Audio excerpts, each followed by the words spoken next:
Chapter 1. Radon Town was a very ordinary town. There was nothing special about it. At the southern end of the market in the center of the town, a young man in ragged clothes was lying under a dilapidated mud wall in an alley. There were many people coming and going outside the alley, but no one paid much attention to the young man. Perhaps they had been accustomed to it. A black lightning silently flashed across the sky. The young man's body suddenly trembled, and then he uttered a painful groan. But neither the lightning nor the young man's groan attracted anyone's attention. Just then, a girl of 16 or 17 years old turned into the alley. Two middle-aged men were chasing her and shouting, "Miss, wait, miss!" The girl strode past the mud wall. Perhaps she was tired of being chased, so she suddenly stopped, turned around and screamed, "You are so annoying! Don't follow me! Do you really want me to marry that damned dwarf?" Before her voice died away, the girl raised her hand and threw the necklace in her hand. The middle-aged man who was running in front hurriedly reached out his hand to block the attack. The necklace hit his hand first, and then bounced out, drawing a trajectory, and coincidentally fell on the forehead of the beggar. The necklace was broken, and the fiery red beads scrambled to roll down and sprinkled on the ground. Han Jin struggled to open his eyes. Just when he regained consciousness, the first thing he thought about was not the surrounding environment, nor the various strange and incomprehensible things in the turbulence of time and space, but how to relieve his hunger. It was reasonable to say that Han Jin should not be easily defeated by hunger, which was inseparably related to his cultivation method. Han Jin's master was a genius of the generation, who created his own cultivation method. In his master's words, aura was also a kind of resource, just like gasoline. 1,000 years later, there may be no more petroleum on the earth, because we consume it too fast. A long time ago, cultivators were everywhere, and each of them was consuming a lot of aura. Now, aura had been exhausted, and it was impossible to ascend through the normal channels. 1,000 years later, the present car may only lie in the museum as a decoration. In the same way, the previous precious cultivation method may be just useless garbage for modern people. Han Jin's master also said, from the analysis of life form, animals were more advanced than plants. Absorbing aura between heaven and earth by breathing was undoubtedly a plant's way of life. Instead of spending energy on the remaining aura, it was better to completely change the way of thinking. Modern science proved that if the human body could fully digest and absorb food, a piece of bread was enough for a day's consumption. But to replenish life energy through eating, this was an animal's way of replenishing life energy. Since animals' life form was more advanced than plants, this way of replenishing life energy should also be more advanced than plant. In the cultivation system, the energy that people absorbed through food was acquired grain essence. Compared with innate vitality, acquired grain essence was just an impurity, which could not be brought to the table. However, Han Jin's master insisted that although there were many kinds of energy, in the end, they could all be traced back to the same source. Han Jin's master practiced, and went further and further on this unprecedented path. Some cultivators could not understand, and secretly ridiculed Han Jin's master for being a rice bucket, because his appetite was too big. Legend has it that Han Jin's master ate half a cow in one meal, which was a strange story, but Han Jin's master could eat the rations of hundreds of people for a day in one meal. Ridicule was ridicule, but the only thing that could prove everything was time. Han Jin's master's peers passed away in the erosion of time. Until the last moment, ascension was still a distant dream for them, but Han Jin's master was able to survive. Let's not talk about whether this path was the right one or the wrong one, at least there was hope. Han Jin was a very lucky man. When he had embarked on the road of cultivation, the pioneers had already developed a set of practical methods and steps in practice, as well as the effects of each stage. He could just follow them and use them accordingly. He had to admit that this kind of unusual method was indeed more effective and convenient than the plant method in some aspects. Han Jin came into contact with cultivation at the age of 16, and in just 7 years, his strength surpassed most of his peers, including many children of cultivation families, and became the leader of the younger generation. If he did not need to do anything else, Han Jin could eat all day long, and his digestive and absorption ability had reached 99.9%, which meant that he could almost completely absorb all the food he ate. When his body was destroyed, Han Jin suddenly remembered his master's words at the last moment: death was not the end of life. Relying on his trust in his master, and relying on his persistence, his primordial spirit did not disappear with the death of his body, but struggled to break into an indescribable passage, and finally struggled to come to this world. No matter who the body of the beggar belonged to, and who the soul belonged to, the energy of both had dropped to the lowest point. Han Jin urgently needed to replenish his energy, so his hunger was magnified countless times, to the extent that he could no longer control his emotions. Just as he opened his eyes, Han Jin saw fiery red beads scattered all over the ground. Energy! This was Han Jin's first reaction. Then, with a twitching movement, he grabbed one of the beads, stuffed it into his mouth, and swallowed it immediately. As for what the food was made of, he did not care. After completing the building foundation, he had eaten the Tianshan warm jade, the Heng River fire essence, and even the galactic sand. He could eat any other materials that cultivators regarded as materials for refining magical equipment. As long as they contained energy, he would be able to absorb all of it. "Hey, you can't eat that!" Seeing this scene, the girl cried out in alarm. In fact, the necklace she was wearing was made from the magic crystal of a long-eared rabbit.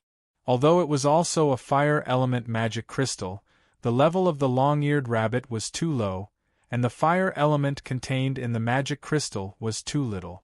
Its ornamental value was far greater than its practical value, so it was used to make a necklace. Han Jin's eyes suddenly bulged outwards. The moment the fiery red beads slid into his esophagus, he felt danger. Han Jin's cultivation technique also had its own limit. If he absorbed the energy of food, then there was no problem, the more the better. However, if he wanted to absorb the energy of rare treasures, then there were strict rules. For example, if the energy stored in his body had reached 1,000, then he could absorb 1% of the energy in a day. If he absorbed more than 10% of the energy, which was 1% of the energy in his body, then there was a possibility that it would cause a certain amount of damage, or even cause him to go berserk. Right now, his body was completely empty, without even the slightest bit of energy. If it was in the past, these fiery red beads would be good things to quickly replenish energy, but now, a single bead was enough to take his life. With the last of his strength, Han Jin dug his left hand deep into his throat and forcefully dug, while his right hand heavily hit his chest and abdomen. With a puff, the fiery red bead was spat out. Han Jin's body slowly leaned forward and finally fell to the ground, motionless. "This person is sick?"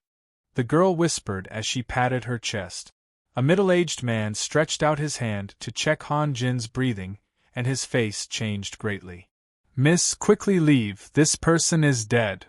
"What?" The girl's face also changed, and she hurriedly rushed to Han Jin. "Miss." The middle-aged man grabbed the girl's arm. "It's not worth getting into trouble for this beggar. Let's go. Quickly." He knew very well that the miss had already caused a lot of trouble, and if someone deliberately used this matter to make things difficult for her, the miss would be in trouble. "Let go, let me see. Maybe." The girl struggled with all her might. "Miss, don't mess around." The middle-aged man's head was already covered in cold sweat, and he gave the other middle-aged man a look, and the two of them forcefully pulled the girl away from the crime scene. After an unknown amount of time, a burst of hoarse and mournful crying woke Han Jin up. He opened his eyes again, and found himself in a person's embrace. That chest was rapidly rising and falling, and he could clearly feel the vibration caused by the sound. Han Jin struggled for a moment, and the crying stopped abruptly. A face that people couldn't bear to look at appeared in front of him. In fact, that face was quite delicate, with big eyes, a straight nose, and a normal face shape, but it was really too dirty, especially since he had just cried. His face was washed by tears, and his hair was very messy, emitting an unpleasant smell, making Han Jin, who always liked to be clean, shrink back. God of light bless.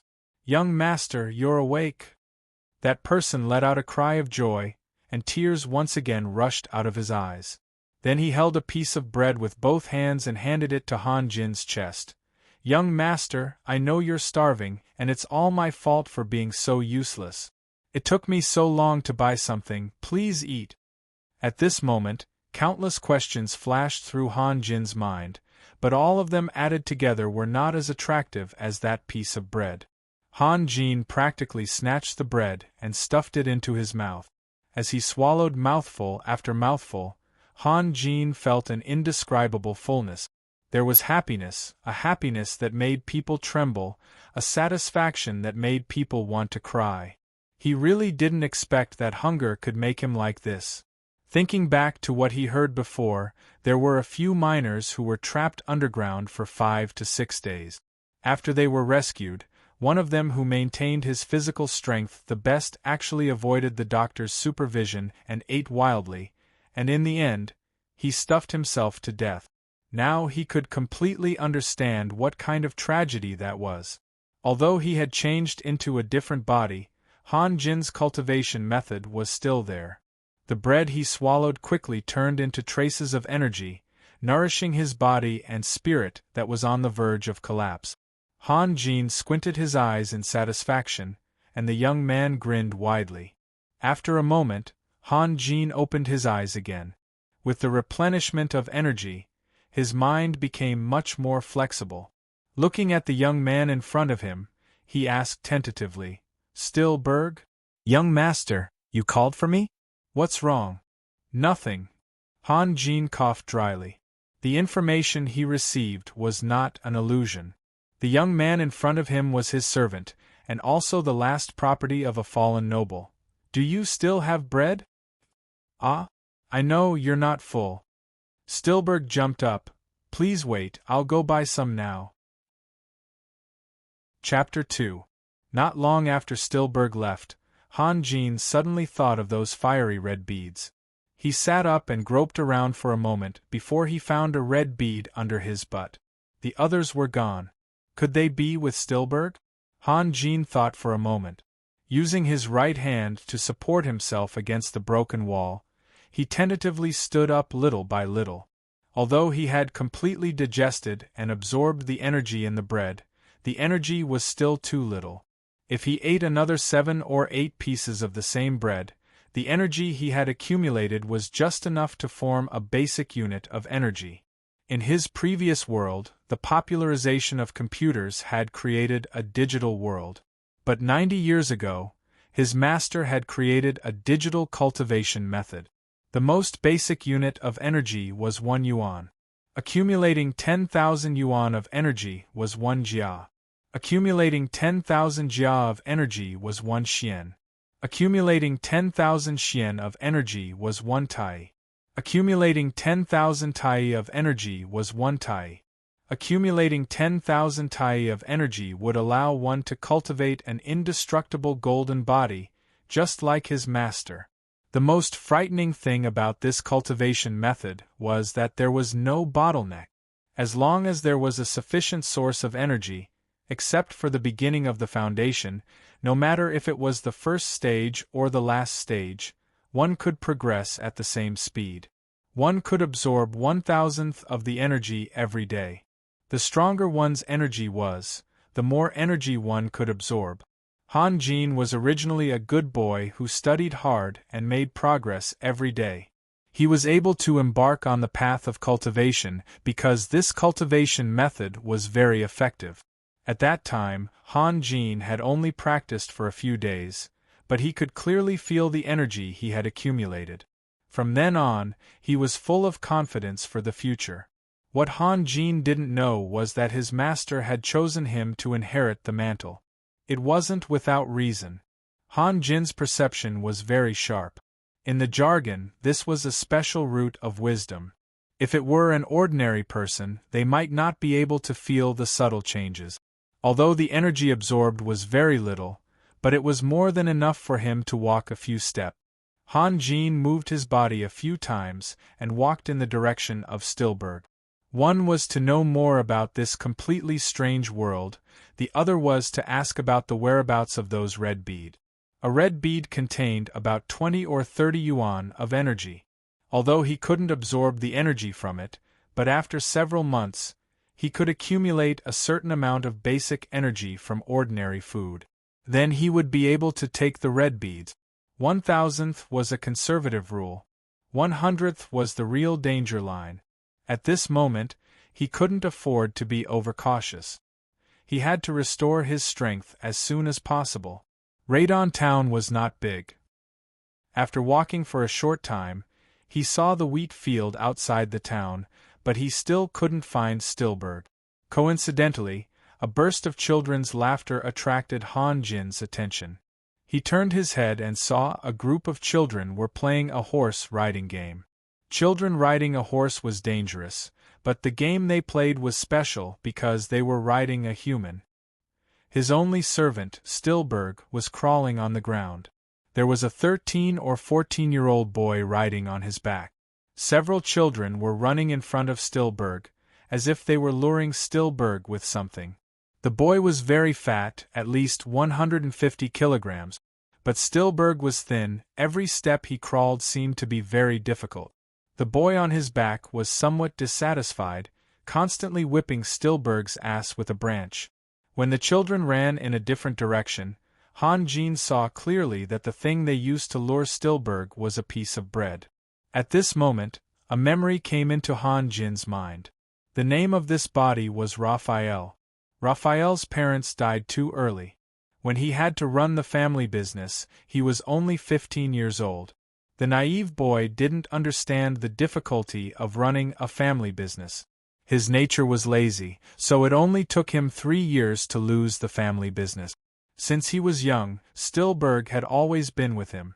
Yes, Stillberg had many shortcomings. It could even be said that Stillberg had made great contributions to the family business, but one thing was indisputable, and that was Stillberg's loyalty to him. Even though he was already a beggar, Raphael still didn't want to do anything. The burden of life was all on Stillberg. But Raphael himself was useless, so how could Stillberg have the ability to make a living? It should be known that the two of them grew up together. Other than selling his self-esteem to beg or to entertain others, Stillberg had no other choice. In the past, Raphael didn't know what Stillberg had done outside. As long as he could eat every day, he would be satisfied. As for how much Stillberg had endured outside, he didn't have the heart to ask. But at this moment, Han Jin understood Stillberg's grievances, just like in front of him. In the field, Stillberg was so tired that he couldn't crawl anymore. He stopped there and gasped for breath. A child approached Stillberg with a piece of bread and deliberately teased him a few times. Unexpectedly, Stillberg suddenly pounced forward and snatched the bread away. This matched the memory Han Jin received. Stillberg wasn't stupid. He was still a little smart. The children roared with laughter. The youth on Stillberg's back jumped down and cursed something. He raised his leg and kicked Stillberg's waist. Stillberg was kicked to the sky. His hands were curled up in front of his chest like a puppy. He revealed a flattering smile. Obviously, not only was he used to all of this, he also knew how to protect himself and how to please others. The laughter became louder. Han Jin lowered his head. After a moment, he raised his head at an extremely slow speed. At this moment, Raphael's temperament had undergone an earth-shattering change. Although his clothes were still so tattered and his body was still so weak, he exuded an indescribable sharpness, like an unsheathed sword. Scram! The youth waved his hand. Stillberg got up and ran in the direction of the market. Just as he ran a few steps, he saw Han Jin and couldn't help but be stunned. Han Jin didn't say anything. He turned around and walked back. Stillberg hurriedly followed. He also understood that the scene just now was very ugly. It could be said that he had lost all of Raphael's face. Although in the eyes of outsiders, the abject young master Raphael didn't have much face, Stillberg had been educated like a servant since young. No matter when or where, he would always treat young master Raphael as his only master. Young master. After a long time, Stillberg couldn't help but call out tentatively. Han Jin turned around and looked at Stillberg. He sighed lightly, then reached out his hand and patted the dust on Stillberg's body. In fact, he didn't know what to say. After all, the person who was insulted wasn't him. He could only use actions to express his goodwill. Young master, you. Stillberg timidly moved back. Han Jin's action was too intimate for him. Whether it was in the past when he was living a life of luxury or now when he was in poverty, he had never forgotten his own identity. He also guarded his own identity. Look at your dirty face. Han Jin smiled. Is there any water nearby? River water is also fine. When I see you, I see myself. I reckon that we are all dirty. River. Stillberg was a little surprised. He looked seriously at Han Jin. Young master, that Shui River belongs to Lord Manhana. Did you forget? The last time we went to take a bath, someone... What happened last time doesn't mean that it will be the same this time. If it really doesn't work, we can run a little further away. Han Jin said softly.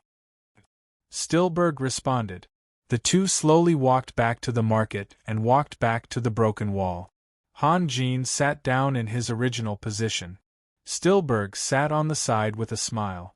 The atmosphere fell into silence again. Han Jin had just received the original owner's memory, so he decided to speak less to avoid exposing himself. Stillberg found that the young master was a little strange today. He didn't dare to speak carelessly for fear of angering the young master. After a while, Stillberg couldn't help but say to himself, "Those little bastards are getting more and more outrageous." What? Han Jin was worried about not being able to find a topic, so he naturally asked back. In the past, as long as I called them young master a few times, they wouldn't make things difficult for me. But damn it, let's wait and see. Stillberg said with a face full of hatred. Don't go looking for them anymore. Han Jin said slowly. Human nature contained a deep-rooted bad habit that was difficult to change. Stillberg didn't understand, but Han Jin was very clear about it. After all, a fallen noble was still a noble. Stillberg was a servant of a noble. Humiliating him, playing with him, and hearing him respectfully call him young master a few times would undoubtedly bring a sense of glory. Later on, their methods became more and more outrageous. It was also understandable that people would always seek new stimuli. Give an inch and you want a mile. Stillberg's resignation made them more and more daring. Ah? Then how do we? Leave it to me. Although Stillberg didn't finish his words, Han Jin understood what he meant. If no one went out to beg, they would starve to death. Stillberg looked at Han Jin with an uncertain gaze. He found that the young master in front of him had become very unfamiliar. By the way, have you eaten today? Han Jin asked. Their living conditions were very bad. They couldn't even talk about 3 meals a day. It was already good enough that they had food. Ah! Stillberg suddenly remembered something. He handed the bread in his hand to Han Jin, but halfway through, he froze. He must have remembered the origin of the bread. He didn't want to hand it over, but he also didn't want to take it back. He was in a dilemma. Han Jin took the bread, took a bite and asked again, "Have you eaten today?" His original intention was to give this bread to Stillberg, but looking at the other's expression, if he refused, he would definitely hurt Stillberg's heart. He could only take it first. Stillberg revealed a bright smile and nodded vigorously. Young master, I've eaten. I ate a lot. After saying that, he deliberately burped. Han Jin smiled. A long time ago, He understood how important details were, and how important it was to pay attention to details. Touching others, deceiving others, discovering others, and exposing others all had to start from the details. In other words, the details determined success or failure. And in this aspect, he had very strong insight. He could easily see what Stillberg was hiding. Han Jin broke the bread in half and handed the bigger half back. Eat some more. You're still growing. Ah. Stillberg was stunned again. Eat when I tell you to, Han Jin said seriously. Stillberg took the bread with trembling hands. He carefully turned to the side and swallowed small mouthfuls. At the same time, 2 drops of tears quietly slid down his cheeks. Why are you crying? Han Jin frowned slightly. Young master, you're too good to me. Stillberg choked. Although his body was very weak now, Han Jin was definitely not an ordinary person. Under his previous wanton behavior, there was unfathomable shrewdness and scheming. But after hearing Stillberg's words, Han Jin was dumbfounded. He even almost thought that Stillberg was being sarcastic. Who was being good to whom? After a while, Han Jin recovered. Seeing that Stillberg had finished the bread, he took out the fiery red bead. Stillberg, when you first came back, did you see this red bead? No, I just saw you lying unconscious on the ground. I was scared out of my wits. I thought you, are you sure? I really didn't. Stillberg suddenly realized. I was wondering why young master didn't let me go find them. You wanted to sell this magic crystal for bread, right? Magic crystal? How much can it be sold for? It can't be sold for much. This is the magic crystal of the lowest level magic beast, the long-eared rabbit. It's useless to Mr. Mage. Because this kind of magic crystal has a beautiful color and a full shape, it contains very little fire element. There won't be any accidents, so many girls like to use it to make jewelry. The lowest level magic beast? Very little fire element? Han Jin found a lot of meaningful things from Stillberg's words. If it's a very powerful magic beast, its magic crystal will contain a lot of fire element? Young master, what's wrong with you? There are many types of magic beast. How can all the magic crystals be the same? There are fire element magic crystals, water element magic crystals, and… Young master, you don't even know this? Stillberg looked Han Jin up and down, as if he had never seen Han Jin before. When I fainted just now, my head seemed to have been hit. I was a little confused. I almost didn't recognize you. Han Jin smiled bitterly. He also knew that he shouldn't say too much, but the information revealed by Stillberg was too important. He had to ask clearly.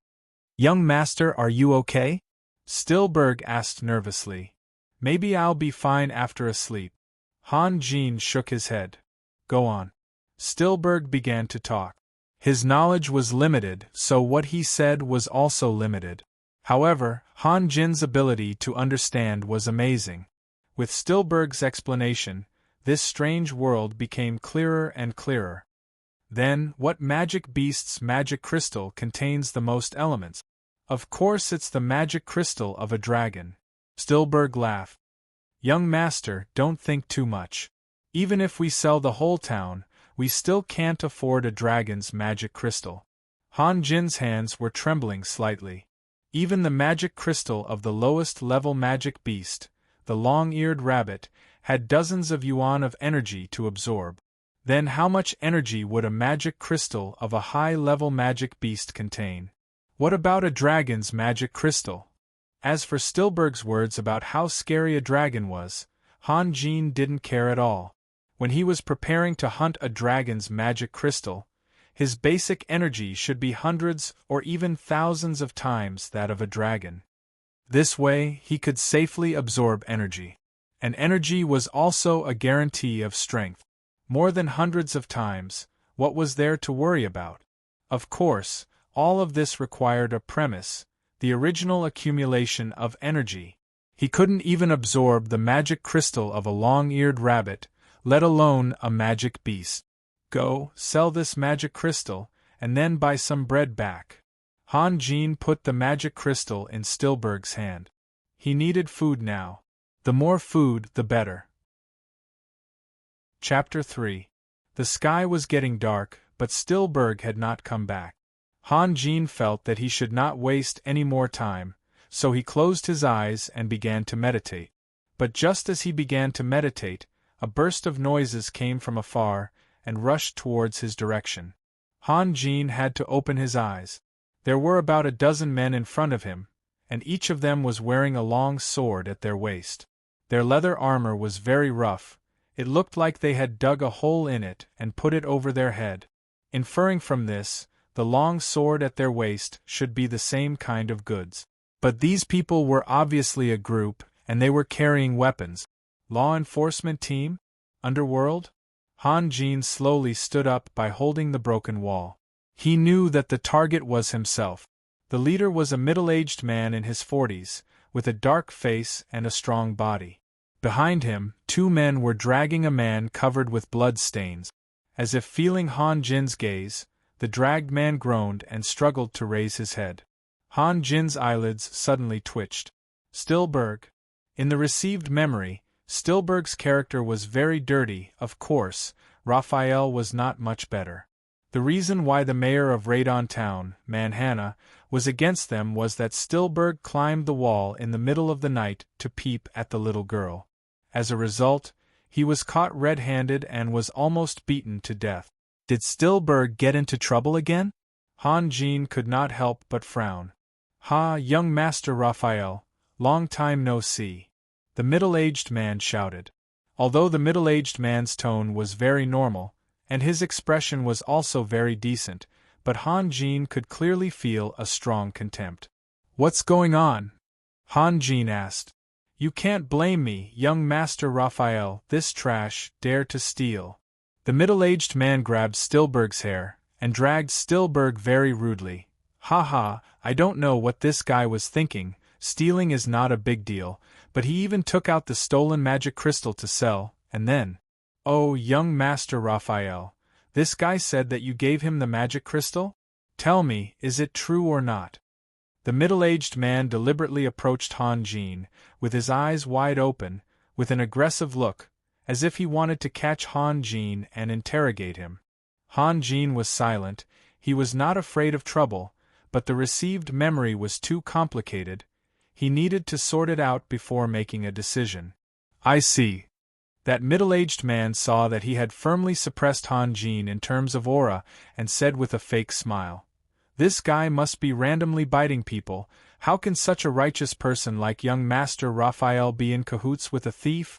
You guys, bring him back and interrogate him properly." A few burly men grabbed Stillberg, but Stillberg did not cry, nor did he scream. He just stared at Han Jin with a look of despair. I gave him the magic crystal, which dog eye of yours saw us stealing? Han Jin said coldly. Once Han Jin said that, the place became silent immediately. Whether it was those burly men with weapons or the crowd of onlookers, all of them were dumbfounded. Even that middle-aged man was stunned, and shouted in a tone of disbelief. You, what did you say? I asked you, which dog eye of yours saw us stealing? You are courting death. That middle-aged man flew into a rage, pulled out his long sword and roared. I called you young master several times. Do you really think you are a young master? Believe it or not, I will kill you right here. Han Jin replied indifferently. That middle-aged man became angrier. He took a step forward, raised the long sword over his head, and was about to cut down. Han Jin's face was full of calmness at this moment. He still had the leisure to evaluate the flaws in the opponent's starting posture. Screams came from the crowd of onlookers. Radon Town was located in a remote area. Relatively speaking, the people here lived a very peaceful life, and rarely saw such a scene. That inferior long sword was suspended in the air, less than half a foot away from Han Jin's head, but it could no longer fall. Han Jin smiled. Every world had its own rules. Raphael was a baron, a member of the privileged class. Although he had no money and power now, and lived like a beggar, but his status had not changed. Even if he killed a civilian in public, he would be punished, not to mention killing a noble. What's more, there was no irreconcilable hatred between them. Raphael's memory told him that this middle-aged man was the town's magistrate, named Sephanti. It was because Mayor Manhanna hated Raphael and his servant very much, so he worked hard to make trouble for them. He would never want to die together with Raphael. Well, you dare to be unreasonable after stealing from others? A white-haired old man jumped out from the crowd of burly men. Whose thing did I steal? Han Jin asked back. Mine. The old man spread out his hand, and there was a fiery red bead in his palm. Han Jin turned his eyes to Stilberg. Stilberg struggled and shouted, "Young master, this old bastard did it on purpose. I'll go to him." Just as he shouted, a burly man beside him slapped Stilberg's face, and the following words were abruptly swallowed back. Han Jin saw this and hated it in his heart, but he could do nothing, so he coldly said to the old man, "How do you know that Stilberg stole from you?" "He came to me with the magic crystal to sell, and I saw it at a glance." The old man sarcastically said, "Young Master Raphael, you said that you gave the magic crystal to Stilberg in your present situation. Hey, can you really take out the magic crystal? Stilberg stole from you, and then went back to sell it to you? Is there such a stupid person?" Han Jin shook his head. "It doesn't matter if you are a pig, your mistake is that you shouldn't treat others as pigs." "You?" The old man was very surprised. Everyone in the town knew that Raphael had been poor for a few years. At first, everyone had some scruples because of his identity, but as time went by, they didn't treat Raphael as a noble, and finally, they didn't even treat him as a human. Why was Raphael so bold today? Although they didn't understand, they still had to find a way to save their face. The old man shouted to Sephanti, "Lord Sephanti, this kid is stubborn. Capture him and torture him, I don't believe that he won't be honest." "Good idea." Han Jin sneered. "Let me suffer first, and when the court intervenes, it will be other people's turn to suffer. But no matter who suffers, no one will find fault with you, right?" The court that Han Jin mentioned was a place that specialized in adjudicating the crimes of nobles. Even if he really stole something, the people in the town had no right to convict him, not even the mayor. They had to go to the court in the city. And torturing a noble without permission was much more serious than stealing. The old man's eyes widened, and he couldn't say anything for a long time. In his impression, Raphael was a hopeless idiot. Who knew that today's Raphael had changed into another person? Not only was he reasonable, but he also knew how to sow discord. "Don't go too far," a muffled voice outside the crowd said. "Just because of a magic crystal, you beat him up like this, and now you want to arrest him. Who was talking nonsense just now?" Sephanti, who was worried about not being able to get off the stage, shouted. His eyes turned to the crowd. "Stand up for me." The crowd rushed out, not voluntarily, but forcibly pushed by someone.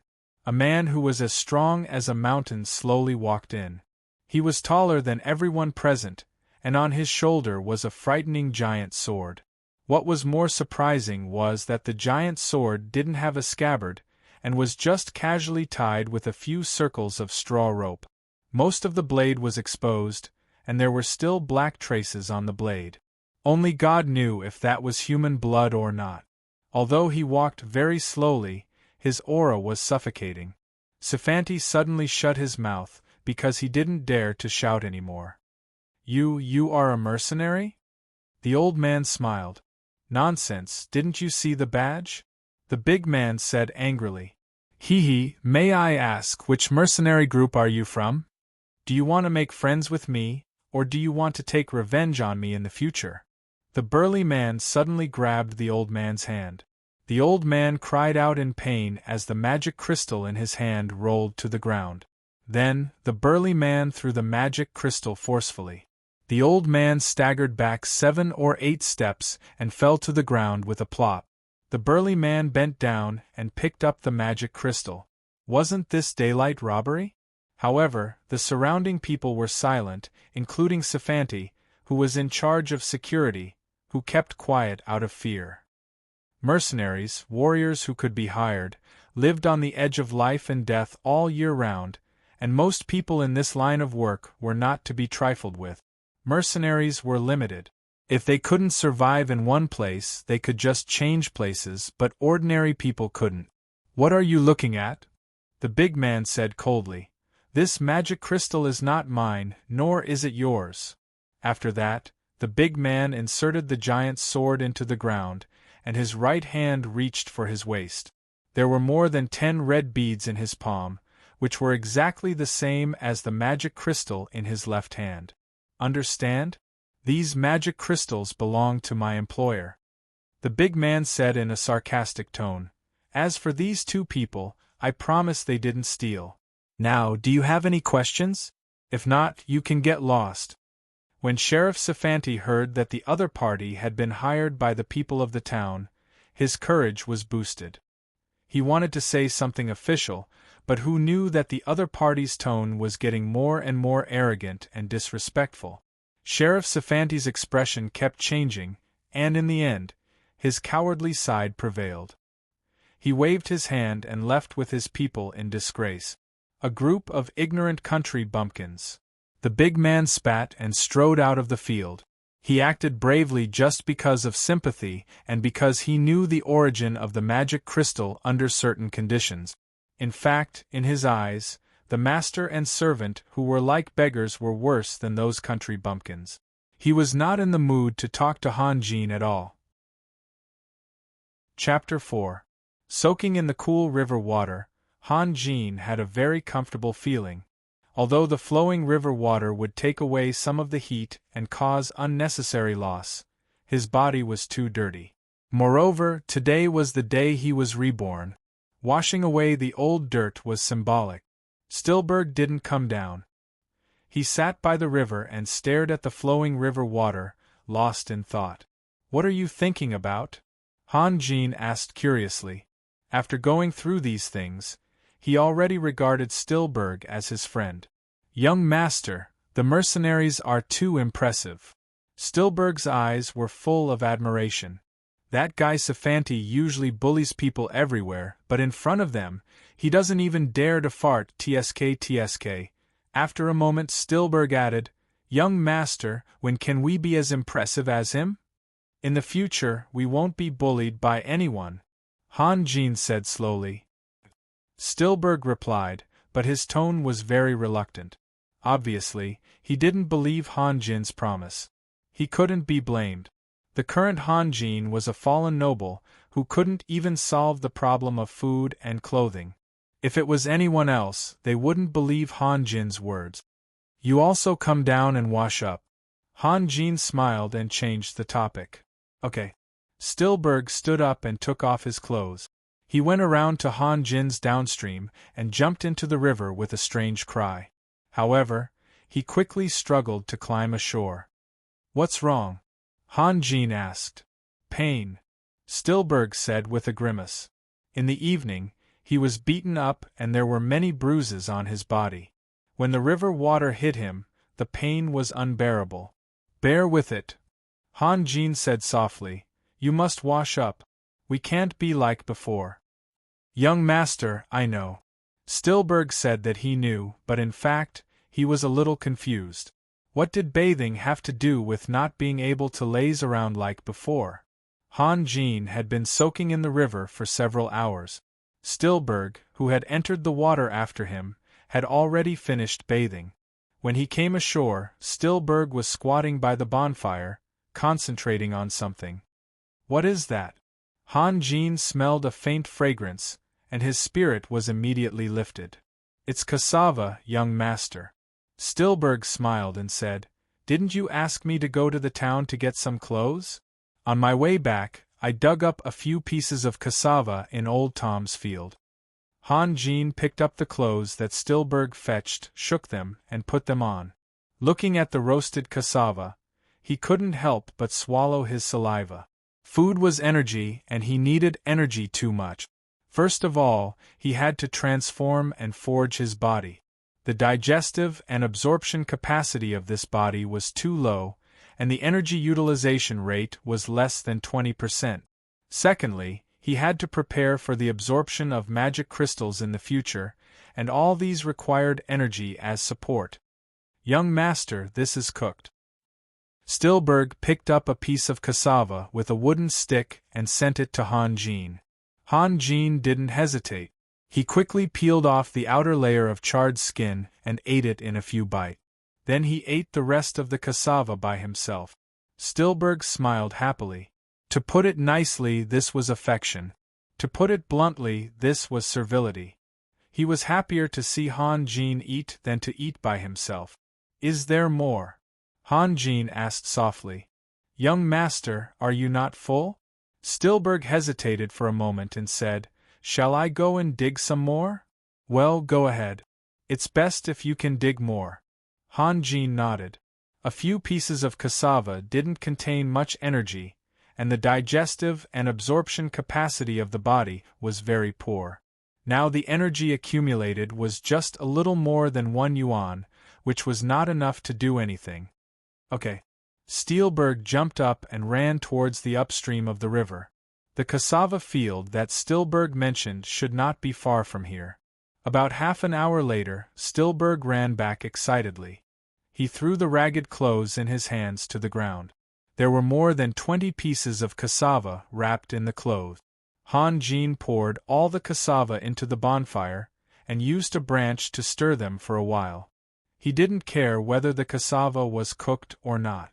He picked one out by feeling, peeled off the cassava skin, and blew on it while eating. Stillberg's smile gradually became stiff. He had never seen the young master eat like this. A piece of cassava was eaten in 2 or 3 bites, and then the next one. In the blink of an eye, there were only 3 pieces of cassavas left out of the 20 that he brought back. You go and dig some more. Han Jin breathed a long sigh. Well, don't worry. You eat these cassava and then rest for a while. Young master, you haven't eaten enough? Stillberg exclaimed. Just do as I say. Don't ask so much. Oh. Stillberg smiled bitterly. But, young master, old Tom usually knows that we are pitiful, so he won't say anything when we dig some cassava. But if I go again, we will make old Tom angry. Why do you target him? Is he the only one who grows cassava in the whole town? Go to other people's fields? Stillberg widened his eyes. People always bullied the weak and feared the strong. In the past, when Stillberg couldn't stand the hunger, he would go to the fields outside the town to look for food. Farmer would always beat him if he was caught. Only old Tom never beat him. Over time, Stillberg formed a habit of picking on old Tom. What's wrong? Han Jin didn't understand what was so surprising about it. Okay. Stillberg gritted his teeth and stood up. In the past, he was young and couldn't run fast, so he was always caught. But now, he should be fine. You eat the cassava first, and then rest for a while before you go. Han Jin said softly. When Stillberg came back again with a whole bag of cassava, he was exhausted. He put the cassava down and fell asleep. He didn't open his eyes until the first light of dawn. He remembered that he was too tired last night and forgot to say good night to the young master. He looked around for Han Jin's figure. When he saw the surroundings, he was stunned. The cassava that he brought back last night was gone, only a large pile of cassava skin was left. Han Jin was soaking in the river with his eyes closed, as if he was unconscious. Young master! Stillberg suddenly jumped up and rushed to Han Jin. Hearing Stillberg's cry, Han Jin slowly opened his eyes. There was a strange light flashing in his eyes. He absorbed some energy last night and used it all to transform his body. The foundation of this body was too poor. Comparing before and after the transformation, it could be described as earth-shaking. Raphael's face was originally pale, but now it had turned pink, giving people a feeling of extreme purity. Raphael and Stillberg both had black hair, but now Stillberg's hair was like a pile of weeds, while Han Jin's hair was as smooth as silk, black and shiny. The originally craggy ribs on his chest had become faintly discernible, and his whole body had expanded like a balloon. At least, he was much more robust than the current Stillberg. The biggest change was his temperament. The previous timidity, cowardice, self-abandonment, and so on had all disappeared. Han Jin's mouth, eyebrows, cheeks, and even his every movement appeared so mature and natural, with a kind of carefree and unrestrained cynicism. Seeing that Han Jin was fine, Stillberg was relieved, but the next moment, his eyes widened again. How did the young master become so good-looking? Han Jin took out a medium-sized cobblestone from the river and weighed it in his palm. Suddenly, he swung his hand, and the cobblestone shot out, making a series of ear-piercing whistling sounds. It hit a sycamore tree on the other side of the river, and finally turned into countless gravel shooting out. The sycamore tree trembled violently, and its leaves fell like raindrops. On the trunk that was hit by the cobblestone, there was already a shallow bowl-sized hole. Not bad. Han Jin nodded in satisfaction. Compared to hand-to-hand combat, throwing could save a lot of energy, because throwing only needed an instant release. Although there was not much energy left now, it was enough for him to throw out a dozen cobblestones with the same power. Stillberg, didn't you say that there were low-level magical beasts in the forest over there? Let's go, take me for a walk. Han Jin said slowly. Heavens! Young master, you! Who did you learn this from? Stillberg cried out in surprise and joy. Is it strange? Han Jin smiled. There will be many things that will make you feel strange in the future. Chapter 5. The tallest and longest mountain range on the continent was the Tarasha mountain range. It stretched for thousands of miles from east to west. The mountains on the other side of the Jade River were the remnants of the Tarasha mountain range. Since it was a remnant of the mountain range, it could be imagined that the mountains here were not very high, and the forest was not very lush. There were only low-level magical beasts wandering in the forest, and they were very rare. According to Stillberg, if one went over the mountain, there would be more and more magical beasts inside. But Stillberg immediately regretted it after the introduction. Facing the energetic Han Jin, he begged not to take the risk. He also repeatedly said that only experienced mercenaries and powerful professionals could walk out alive. Han Jin was very curious. Where did Stillberg learn these things? But when he asked, he was speechless. He heard all this from a young bard. At that time, the so-called young master Raphael was also present. In Stillberg's question, Han Jin secretly reminded himself and gave a few vague answers. Fortunately, Stillberg adhered to the principle of master and servant and did not ask any more questions. In fact, if Stillberg had enough experience, he would have suspected Han Jin a long time ago. Because young Master Raphael had undergone huge changes in all aspects.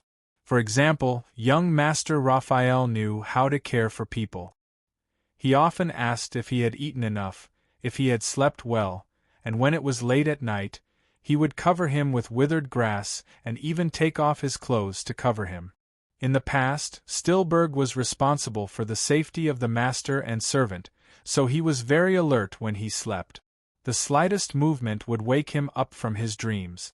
Feeling the young master's care for him, Stillberg's eyes would always become moist. Not only did he not suspect these abnormal changes, he was grateful to the point that he shed tears. He believed that everything he did for the young master, everything he persevered for, was worth it. Also, after the young master fell, he was very particular. Even if he was about to starve to death, he would not eat anything that looked unclean. Now, the young master had become completely different. He would eat anything and dare to eat anything. Even those ugly and scary hamsters and black snakes were not spared. Moreover, the way the young master ate was very pleasing to the eye. He ate slowly, with a focused and serious expression. His eyes were clear and deep, as if he was tasting the best food in the world. Stillberg remembered that even when the old master was alive, his demeanor could not be compared to the young master now. Of course, Han Jin did not know what Stillberg was thinking. Moreover, Stillberg was not by his side. To the town. Han Jin could endure the taste of food, but he could not endure the life of eating raw meat and drinking blood. The fire seed had been used up, so he could only let Stillberg get some more. At that time, his master had warned him that although he could absorb energy from flesh and blood, that kind of energy was different from the energy naturally produced by eating food. It was very difficult to transform it into innate yuan qi. Moreover, it was very similar to the cultivation method of the devil path. If he developed it to the extreme, he might start to become addicted to devouring people's primordial spirit and nascent soul. Han Jin casually picked up a burning branch, then tore off a hind leg from a roasted hamster and put it into his mouth to carefully chew. Just like what Stillberg saw, Han Jin ate very seriously and completely. Completely meant that he would even chew and swallow the bones, because that was also energy. With each swallow, a trace of energy converged into Han Jin's dantian. He had lived in this forest for 7 days, and finally accumulated more than 100 yuan of energy. He also recovered a little bit of self-confidence. In addition to transforming his body, Han Jin did not dare to waste anything. For example, releasing some energy could prevent mosquitoes from biting him, but he chose to endure it. There was no other way. In the primitive stage of accumulating energy, he had to be harsh and even cruel to himself.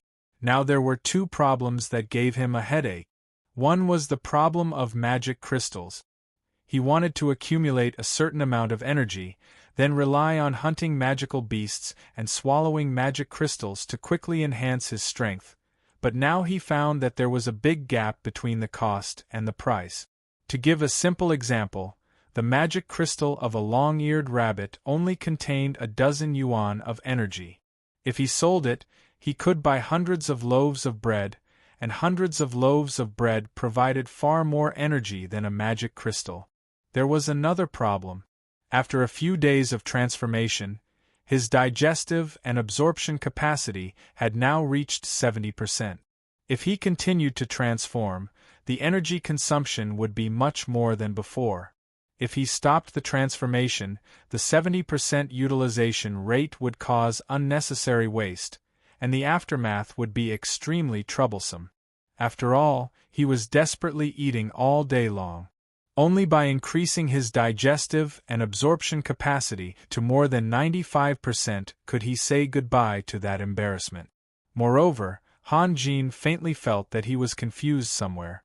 In other words, he neglected a key point, but he could not tell what it was. There was a rustling sound in the forest, and Stillberg came out with a bag. Back so soon? Han Jin raised his head. Did you get the fire? Got it. Stillberg replied as he put the bag on the ground. Did the old guy say anything bad? Han Jin smiled. The old man he was talking about was the old housekeeper of the family. His name was Barbado. Ever since Raphael sold the last piece of land and the last house, Barbado had announced that he had cut ties with Raphael. Later, he bought a house of his own and married a 25-year-old widow at the age of 60. He was living a happy life. As for where his money came from, no one could say for sure. Although he announced that he had broken off relations, Barbado could not change his own history, nor did he want to be criticized behind his back. Raphael and Stillberg wanted to eat and stay at his place for free, which was certainly impossible. He could only occasionally help Raphael, such as giving him 2 old clothes that no one wore and a few copper coins, of course, only occasionally. No, the old guy seems to be in a hurry to go out. Stillberg glanced at Han Jin with a heavy heart and whispered, "Young master, I want to tell you something. Don't worry." What's the matter? Miss Chili should be in big trouble.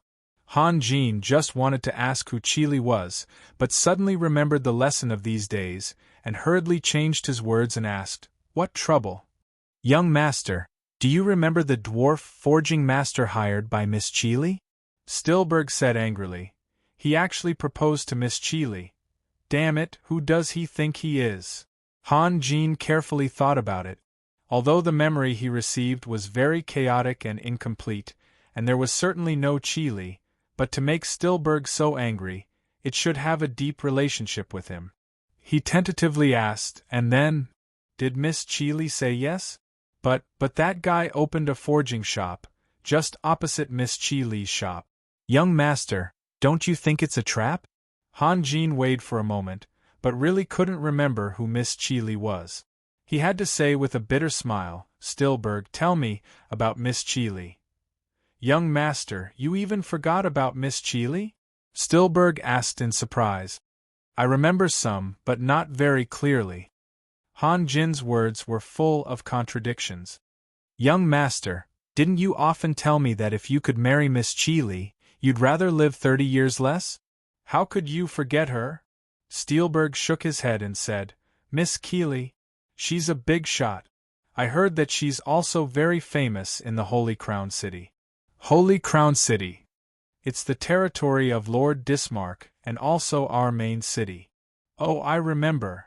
Han Jin pretended to be suddenly enlightened. But, since Miss Chi Li is a celebrity in the Holy Crown City, why did she come to our Radon town? Well, I don't know. Stillberg scratched his head. What does Miss Chi Li do? Han Jin asked again. She does business. Then she must be very rich. Han Jin thought for a moment. Can't she hire another forging master? She's so rich, why would she be afraid of a dwarf? And how much money can she make by opening a shop in Radon Town? Does she need to fight for it? Young master, you got me in trouble again. Stillberg scratched his head again and smiled bitterly. Forget it, let's not talk about her. Han Jin's eyes fell on the bag brought back by Stillberg. What's this? He had already understood that Miss Chi Li was just the object of Raphael's fantasy, and he had nothing to do with her. It's cassava, young master, I dug it on the way. Stillberg showed a strange look again. In his view, his young master was dead set on Miss Chi Li, and when he heard this, he should have jumped up and fought with the dwarf. But his reaction was completely beyond his imagination. Just in time, it's time to change my taste. Han Jin showed a happy face. A piece of cassava was more attractive than 10 Miss Chi Li. Anyway, if he had to choose, he would definitely choose the latter. Han Jin turned the bag upside down, dozens of cassavas rolled on the ground. He suddenly remembered a similar picture when he just opened his eyes in this world. He saw the string of red bead. The next moment, Han Jin suddenly jumped up and shouted, You're really an idiot. Stillberg was scared. He looked at Han Jin and didn't dare to say anything. I'm not talking about you, I'm talking about myself. Han Jin sighed deeply. He found that his original idea was too naive. How many magic crystals could he get by hunting magic beasts by himself? Since magical crystals had a price, and since there was an equivalent exchange in this world, wouldn't it be much easier to change to another path? In a word, he just needed to make money, and then use the money to buy magic crystals. So, the problem that he was worried about was no longer a problem. Energy? As long as he had enough money, he didn't need to care about energy, and the price-performance ratio was negligible. Chapter 6. At the beginning of the night, Han Jin and Stillberg had already returned to the town. Both of them had dressed up delicately. The robes they were wearing were stolen by Stillberg. Not to mention how good the material of the robes was, at least there were no patches on them. Their faces were clean, and their lips were red and their teeth were white. They looked very attractive. However, Stillberg was obviously not confident enough. His eyes kept looking around, while Han Jin was much calmer. His steps were graceful and free, and the corners of his mouth were slightly upturned. His eyes always revealed a faint smile. His whole body was full of extraordinary temperament, giving people a feeling of bathing in the spring breeze. The pedestrians in the town saw Han Jin, and also noticed the master and the servant. Some of them, who had some impression of Raphael, suddenly recognized Han Jin. They were all surprised and whispered behind their backs. In fact, Raphael's foundation was very good. 20 years ago, his parents were well-known handsome men and beautiful women. Naturally, his genes were not bad. The only pity was that the real Raphael didn't have any temperament, let alone the charm he had now. Han Jin's fusion made up for the deficiency of Raphael. If Han Jin dressed up and put on expensive clothes, even if he went to the Holy Crown City, he would still be a dazzling young man. Stillberg, which way should we go? Han Jin asked softly. This way. Stillberg pointed with his finger and suddenly said hesitantly, Young master, you have been smiling all the time since we returned to the town. Aren't you tired? Idiot, what do you know? Han Jin stretched out his hand and knocked on Stillberg's head. Smiling is the best weapon. Smiling to your enemy will reduce his vigilance. Smiling to your friend will strengthen the friendship between them. Smiling to a woman will shorten the distance between them. Even forget it, you don't understand it. You are still too young. Stillberg wanted to say that he was a few months older than him, but he didn't dare to say it. He had to change the topic. Young master, do I have to smile too? After saying that, Stillberg imitated Han Jin's smile, but his smile was more flattering. Forget it. Han Jin shook his head helplessly. It was hard to change a person's temperament in a short time. Stillberg used to be Raphael's servant, and later became a beggar. His behavior was always a bit wretched. It was better for him to keep a straight face than to smile. While talking, they had arrived at the destination. The small building in front of them was made of stone. There was no sign in front of the building, only some armors and swords were hanging. Obviously, this was a weapons store. According to Stillberg, the first floor was the store, and the second floor was where Miss Chili lived. The architectural style of the small building was very grand, which was very eye-catching in the small town of Radon. But Han Jin was more confused. Why did Miss Chili, who was also very famous in the Holy Crown City, come to this place? In other words, what could she get here? When Han Jin was about to go inside, a middle-aged man came out to greet him. He looked at Han Jin and said politely, Young master, I'm sorry we are closed. If you want to buy weapons, please come back in a few days. You misunderstood me. I have something to discuss with Miss Chili. Han Jin smiled. You are? The middle-aged man hesitated and asked. As Han Jin said, his smile played a certain role. In fact, Miss Chili was in a bad mood. Normally, the middle-aged man should directly refuse Han Jin. With Miss Chili's family background, she shouldn't be afraid of offending anyone in Radon Town. But Han Jin's smile was sunny and full of kindness, and his temperament was outstanding. As the saying goes, angry punches don't hit a smiling person, which made the middle-aged man ask subconsciously. My name is Raphael, a hereditary baron. Han Jin said in a low voice. Could you please inform your master? Han Jin didn't mean to oppress the middle-aged man with his status. Strictly speaking, it was a psychological hint. I'm a noble, and I'm so polite to you, so you don't have to be the bad guy. You should let your master decide whether to see me or not. Oh, it's young Master Raphael, please wait a moment. The middle-aged man nodded with a smile and turned to walk inside. Not long after, the middle-aged man appeared at the door again and stepped aside. Young Master Raphael, please. Thank you. Han Jin didn't decline modestly, he didn't need to, he just walked in. The shop was deserted. A few people dressed as shop assistants were sitting around the table and whispering about something. It seemed that the withdrawal of the dwarf forging master had a great impact on this place. Han Jin was thinking as he walked up to the second floor under the guidance of the middle-aged man. In the living room on the second floor, a girl about 17 or 18 years old was sitting in the main seat. She was very beautiful, her eyebrows were like crescent moons, and below were a pair of big eyes that seemed to be able to speak.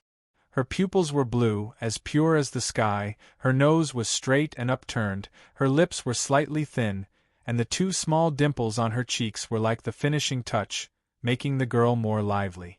Her skin was very white and tender, without any blemishes, like a beautiful painting. Even with Han Jin's experience, he was stunned for a moment. At the same time, he understood why Raphael had unrequited love in the past. Unfortunately, this was purely a toad wanting to eat swan meat. Not to mention that Raphael had ruined his family business. Even if he was young and promising, a woman like Miss Chi Li was not something that a small baron like him could afford. But at this moment, Miss Chi Li's eyes were fixed on a big man opposite her, with a bit of anger on her face. Han Jin knew this man. When they were being harassed by the town's security team, it was this big man who stood up for them. "Don't forget I'm your employer. Don't tell me you can't even do something like this?" Miss Chi Li finally spoke. Although her tone was very harsh, her voice was as clear and pleasant as an oriole's. The momentum she deliberately created was completely disintegrated by herself. "Miss Chi Li, I have my principles." The big man touched his chin and said embarrassedly, "I'm a mercenary, not a killer. I can only say that you seem to have hired the wrong person." Miss Chi Li bit her lips and said coldly, 20 gold coins. "It's not about the gold coins, Mississippi." The big man raised his thick eyebrows and said in a low muffled voice with unshakable firmness, "You." Miss Chi Li was a little angry, but she was speechless after the word "you." The middle-aged man walked to Miss Chi Li and whispered something. Miss Chi Li raised her head and looked at the direction of Han Jin. "Young Master Raphael? Please forgive me, I'm not familiar with your name. You are? I grew up in Radon Town, you're not familiar with me." "Haha, it's normal." Han Jin smiled. Although Miss Chi Li was a little abrupt and didn't even give him a seat, he still maintained his smile and politeness. "Can I sit down and talk?" Please sit down, I'm rude." Miss Chi Li forced a smile. "What do you want to talk to me about?" "Sorry, I'm busy now, so." "I know." Han Jin smiled as usual, and then came straight to the point. "I heard that Miss Keeley is in some trouble? I can solve this little problem for you." I didn't expect my news would spread so fast. Miss Chi Li blinked her eyes and said lightly, "Excuse me, how do you want to solve the problem? You're not a professional, are you?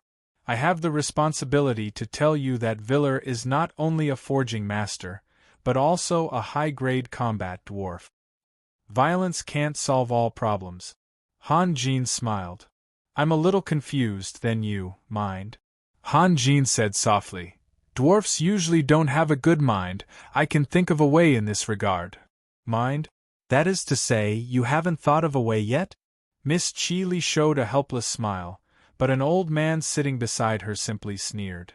"To be honest, Miss Chi Li, I know you have a high status and wide knowledge." Han Jin's face didn't change, he was quite indifferent. "Viller is just a dwarf, does he really have the courage to propose to you? It's too funny." "Haha, even if he has the courage, he should be instructed by someone or some people, right?" Before seeing Miss Keeley, Han Jin still believed in the intelligence provided by Steelberg. But after seeing her, he had completely overthrown all the contents of the intelligence. Even in his era, when the female prostitute was extremely popular, the more beautiful a woman was, the more likely she would become the plaything of the class with vested interests, let alone here. Only rich and noble men were qualified to pursue a girl like Miss Chi, who had a high social status and a beautiful appearance. But a dwarf wanted to touch her? That was pure nonsense. Unless he was crazy. Miss Chi Li's face suddenly turned cold. She said word by word, "Master Raphael, are you really from Radon Town? You can send someone to ask outside, although my reputation is not very good, but I do belong here." Miss Chi Li quietly looked at Han Jin. For a moment, her face gradually softened. "Well, how will you solve my problem? I don't want to know. What I am interested in is, what do you want from me?" At the end, Miss Chi Li showed a sweet smile. Han Jin stretched out 2 fingers. "What do you mean?" 20 gold coins. Miss Cheely was stunned. She could not help but look at the big man. She knew that the 20 gold coins was not casually asked by the big man, but she just spat it out. The old man beside Miss Cheely stood up and walked out of the hall. The hall fell into silence. After a while, the old man came back, squinting at Han Jin. He said in a sneering tone, "Master Raphael, do you think you are worth 20 gold coins?" Miss Cheely frowned. Since entering the hall, Steelberg, who had been frightened and kept his head down, suddenly jumped out and screamed, "Bullshit! Apologize to my master at once." "Trash! Who are you talking to?" The old man was furious. He was about to rush to him. "Shut up!" Han Jin and Miss Cheely shouted at the same time, and both of them had the same binding force to their subordinates. The old man and Steelberg both retreated angrily. "Sir, these 20 gold coins have nothing to do with me. The important thing is whether Miss Cheely's trouble is worth 20 gold coins to solve. If you think that Miss Cheely's trouble is not worth it, then just pretend that I didn't say anything," Han Jin said lightly. His expression still did not change, as if he did not care about the other party's molestation at all. As for whether he held a grudge in his heart, only Han Jin himself knew. "Okay, I believe you." Miss Cheely smiled sweetly, deliberately ignoring the provocation in Han Jin's words. "Then, how many days do you need? To be honest, I can't put all my hope on you." "One day." "One day." Miss Cheely showed a surprised expression, then smiled. "Okay. Then I will wait for your news." "Miss Cheely, actually I am very poor now, and my plan also requires a certain amount of money. Do you think that you should pay me a deposit first?" "Young Master Raphael, you are making things difficult for me," Cheely said softly. "I don't know you at all. If you take my money, are you afraid that I will run away?" Han Jin laughed. His eyes fell on the big man. "You forgot you also hired a powerful mercenary. You can let him supervise me. If I really run away, he will naturally be responsible for the compensation. If I sincerely work for you, you will also solve a problem that has been giving you a headache. No matter how you look at it, you will not lose anything." The big man showed a startled expression, but Miss Cheely's eyes moved, and she saw all the changes in the big man's expression. She nodded happily. "Okay, deal." Chapter 7. Han Jin thought that the man wouldn't be nice to him for dragging him into this mess. But he didn't expect that the man's behavior was a bit strange. He just followed him and Steelberg with a calm face, as if he didn't know what kind of burden he was carrying. They could see the lights in the bar and even hear the noise coming from the bar.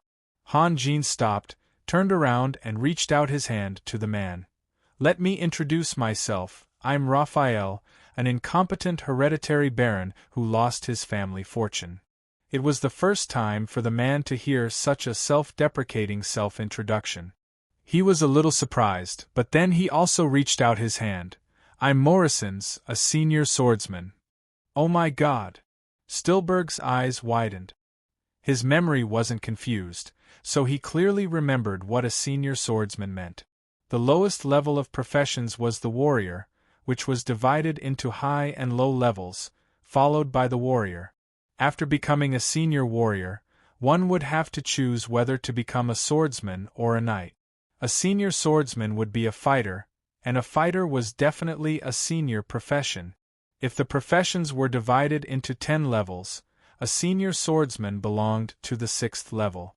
Radon Town was just a small town. Even a senior warrior would be enough to cause a shock, let alone a senior swordsman in front of him. Surprisingly, Han Jin, who had a vague understanding of professions, reacted more strongly than Steelberg. His lips became pale, and the muscles on his cheeks tightened. Morrison's could clearly feel that Han Jin's hands were trembling violently. There was no other reason. Han Jin was extremely sensitive to energy.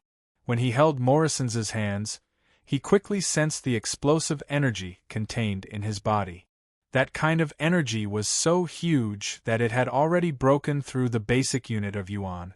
It was thousands of jia, or even nearly 10,000 jia. If it went one step further, it would reach the realm of Xian. But 10,000 yuan was equal to 1 jia. The gap between them was too big. Even at the peak of that world, his strength couldn't be compared with the swordsman in front of him. Master Raphael, what's wrong with you? Morrison's hurriedly loosened his hands. He thought that he was too strong and hurt Han Jin. It's nothing. I just thought of something. Sorry. Han Jin forced a smile and said, There's something I need your help with. When I see the dwarf, can you cooperate with me? What do you need me to do? You don't have to do anything. Just stand behind me. Morrison's thought for a while and nodded with a silly smile. Okay. Logically speaking, Han Jin shouldn't have made such a request because there was no relationship between the two of them.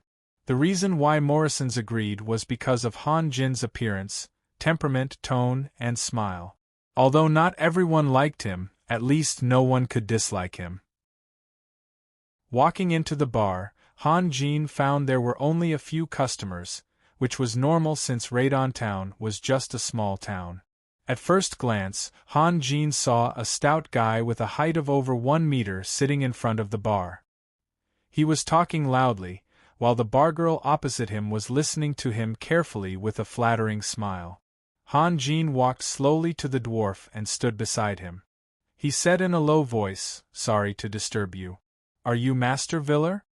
Han Jin said while looking at Viller. This was a dwarf who didn't like to talk about hygiene. From the side, he could clearly see the earwax in Viller's ear holes. Viller had a big beard that didn't match his height. There were even some breadcrumbs on his beard. He was wearing a shabby leather armor. The smell of alcohol and sweat mixed together was very unpleasant.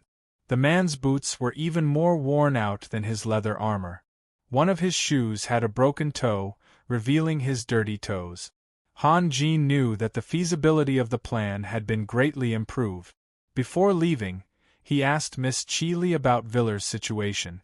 Miss Chi brought Viller from the Holy Crown City to Radon Town. Viller suddenly put forward a rude request when the weapons store was open for 2 days. That is to say, Viller hadn't received any salary yet. In addition, Viller's personal savings had been lost. He was too hot-tempered. In the Holy Crown City, he beat someone just because of a little friction. As a result, he hurt a noble. If Miss Chi hadn't lent him some money, Viller would have been put in prison. Go away, don't bother me. Viller didn't even look at Han Jin. He waved his hand impatiently, as if he was driving a fly away. Morrison snorted and took half a step forward. Viller suddenly turned around, glancing at the huge sword on Morrison's shoulder and the badge on Morrison's chest. After a moment, he reluctantly put down the glass and said, This, young master, what can I do for you?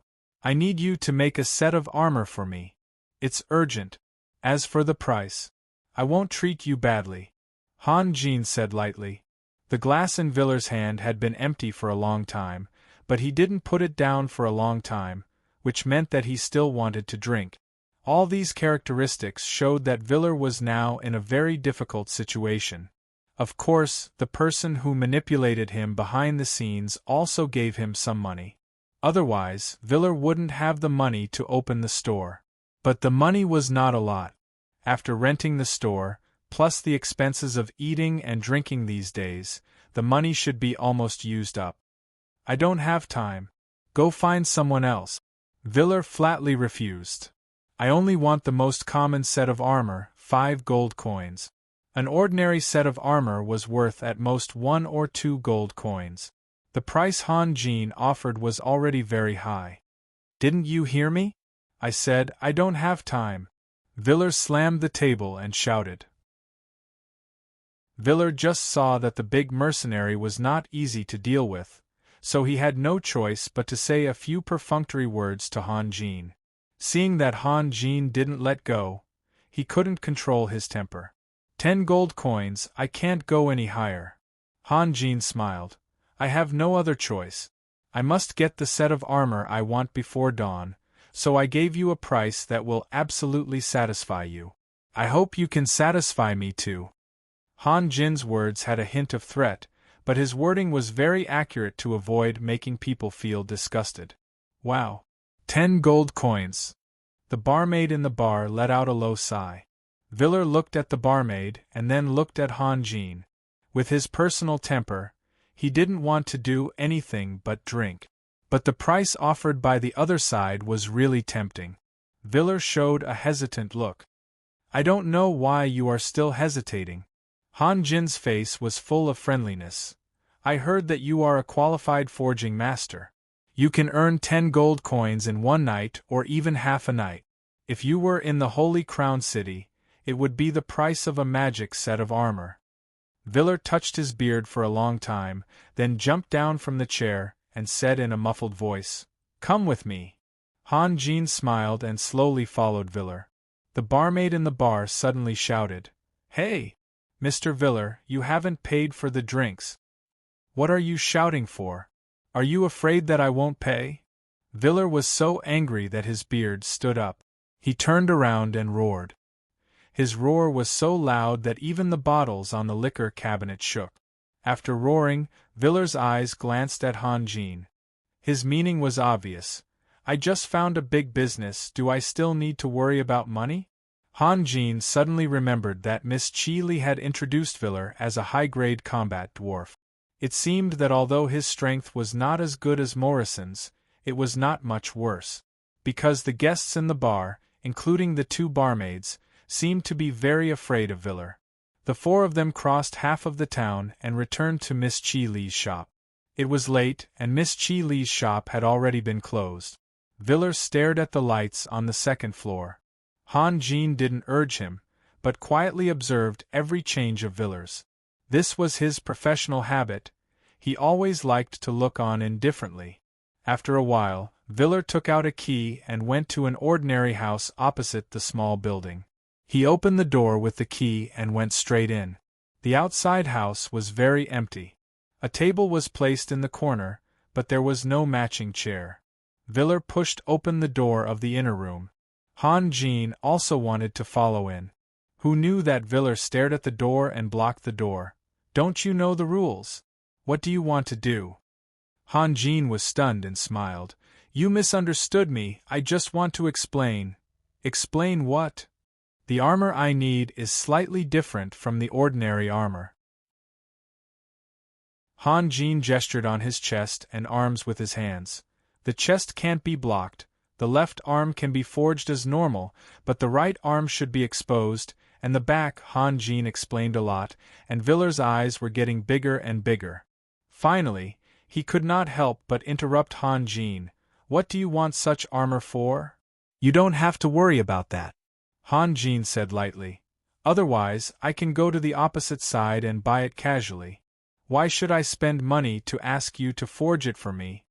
Viller shook his head, muttered something, and slammed the door. Han Jin's ears were very good. He heard Viller say, Poor guy, his head must have been kicked by the beasts in the forest. Chapter 8. Usually, it was easy to make money in big cities and then go to small cities to spend money. Han Jin made money from big shot. Although he used 10 gold coins as bait and 1 gold coin to change other people's impression of Raphael, he only got 9 gold coins. But in Radon Town, 9 gold coins was a huge amount of money. Therefore, Han Jin's life was very happy now. He ate and lived in the hotel every day, and people in the town also changed their attitude towards him. When he walked on the street, people greeted him with a smile. Of course, Han Jin was a very polite person, no matter whether he knew them or not. He always responded with a smile. This day, after breakfast, Han Jin and Morrison's went back to their room. Han Jin was leisurely sitting on the chair, while Morrison's seemed to have something to say. He hesitated for a while and then said, I say, are we going to stay here like this? It's too boring. Han Jin was enjoying the satisfaction brought by the energy. Hearing this, he couldn't help but smile. Han Jin was a clever person. He knew what Morrison's meant. It was not a good idea to just sit around and eat, and Morrison's didn't want to be a freeloader, so he always rushed to pay the bill. He was worried about the future. When Han Jin was about to say something, Stillberg suddenly pushed the door open and rushed in. "Young master, Miss Chi Li and others have left. Some people came to trouble Miss Chi Li." Han Jin was stunned. "When did they leave?" "I don't know." Stillberg shook his head. "I waited downstairs for a long time in the morning, but I didn't see anyone coming in or out. When I was about to come back, I saw a group of people breaking in, but they didn't find anything and came out again." "Raphael, you let Stillberg go out every morning just for—" Morrison's suddenly understood. He must have received the letter last night and left Radon Town overnight. Han Jin had no time to talk to Morrison's. He stood up and thought for a moment. "What did they look like?" "Young master, they all look very noble and not to be trifled with. They're still there. It should still be here. Let's go take a look." "Young master, please don't," Stillberg said timidly. Strictly speaking, he wasn't worried for himself, but for Han Jin. As a servant of a hereditary noble, Stillberg had some knowledge. Those people seemed to be rich and noble. Even the old master was far inferior to those people in terms of aura. If something happened, no one could save them. "Let's go," Han Jin said in an unquestionable tone. After a while, Han Jin took Stillberg to the small building, followed by Morrison's. Those people didn't leave, they were standing in front of the building and discussing something in low voice. In front of the building, there were more than 10 tall war horses, all of which were pure white, without a single strand of mixed hair. In fact, there was no need to observe those people. Just by looking at the war horses, one could already know the status of those people. The leader of the group was about 30 years old, with thin cheeks, wearing a fiery red armor. His eyes exuded a threatening aura.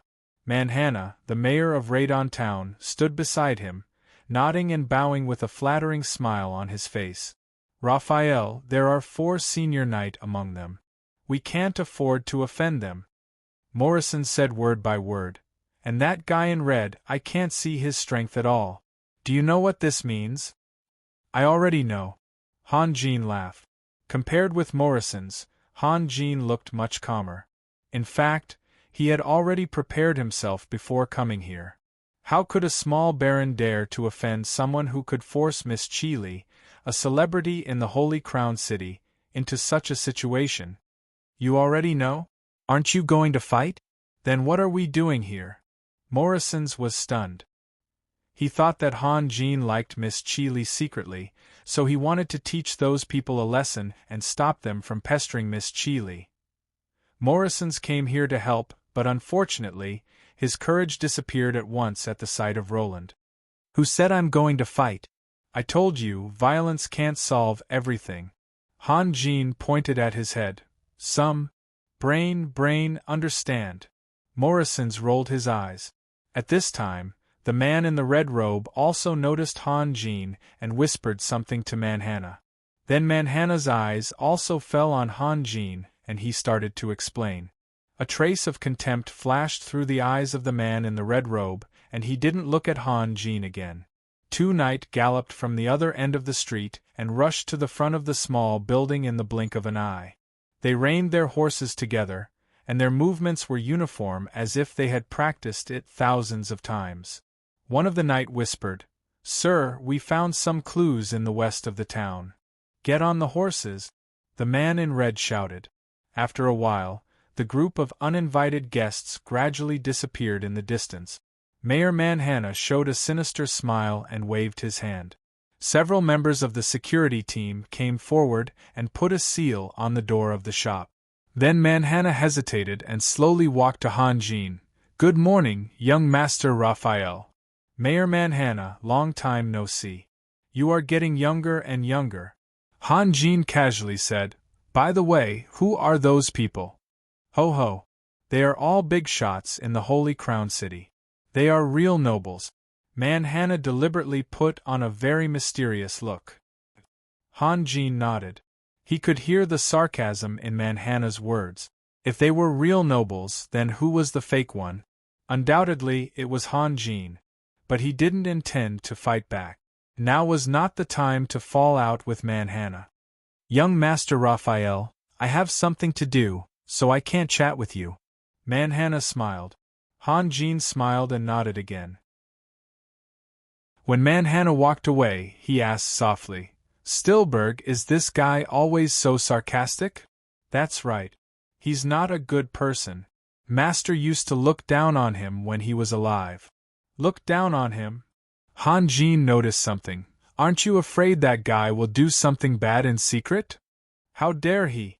Stilberg said proudly. "Once, Master even scolded him to his face. What did he dare to do? Aren't you still smiling obediently?"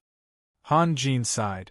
He originally thought that Manhana hated Stilberg because he peeped at his family taking a bath. But now it seemed that it was not the case, at least not completely. Although it was normal to kick a man when he was down, there were always some hidden meanings behind hitting him when he was down. "Raphael, I know you like Miss Cheeley, but I'll tell you the truth. Don't be angry, but—" Morrison stammered. "What do you know? Who said I like Miss Cheeley?" Han Jin didn't know whether to laugh or cry. "Who are you trying to fool? Do you think I'm that dwarf?" Morrison squinted at Han Jin and looked very contemptuous. "You don't like her? You don't like to let Stilberg come here every day?"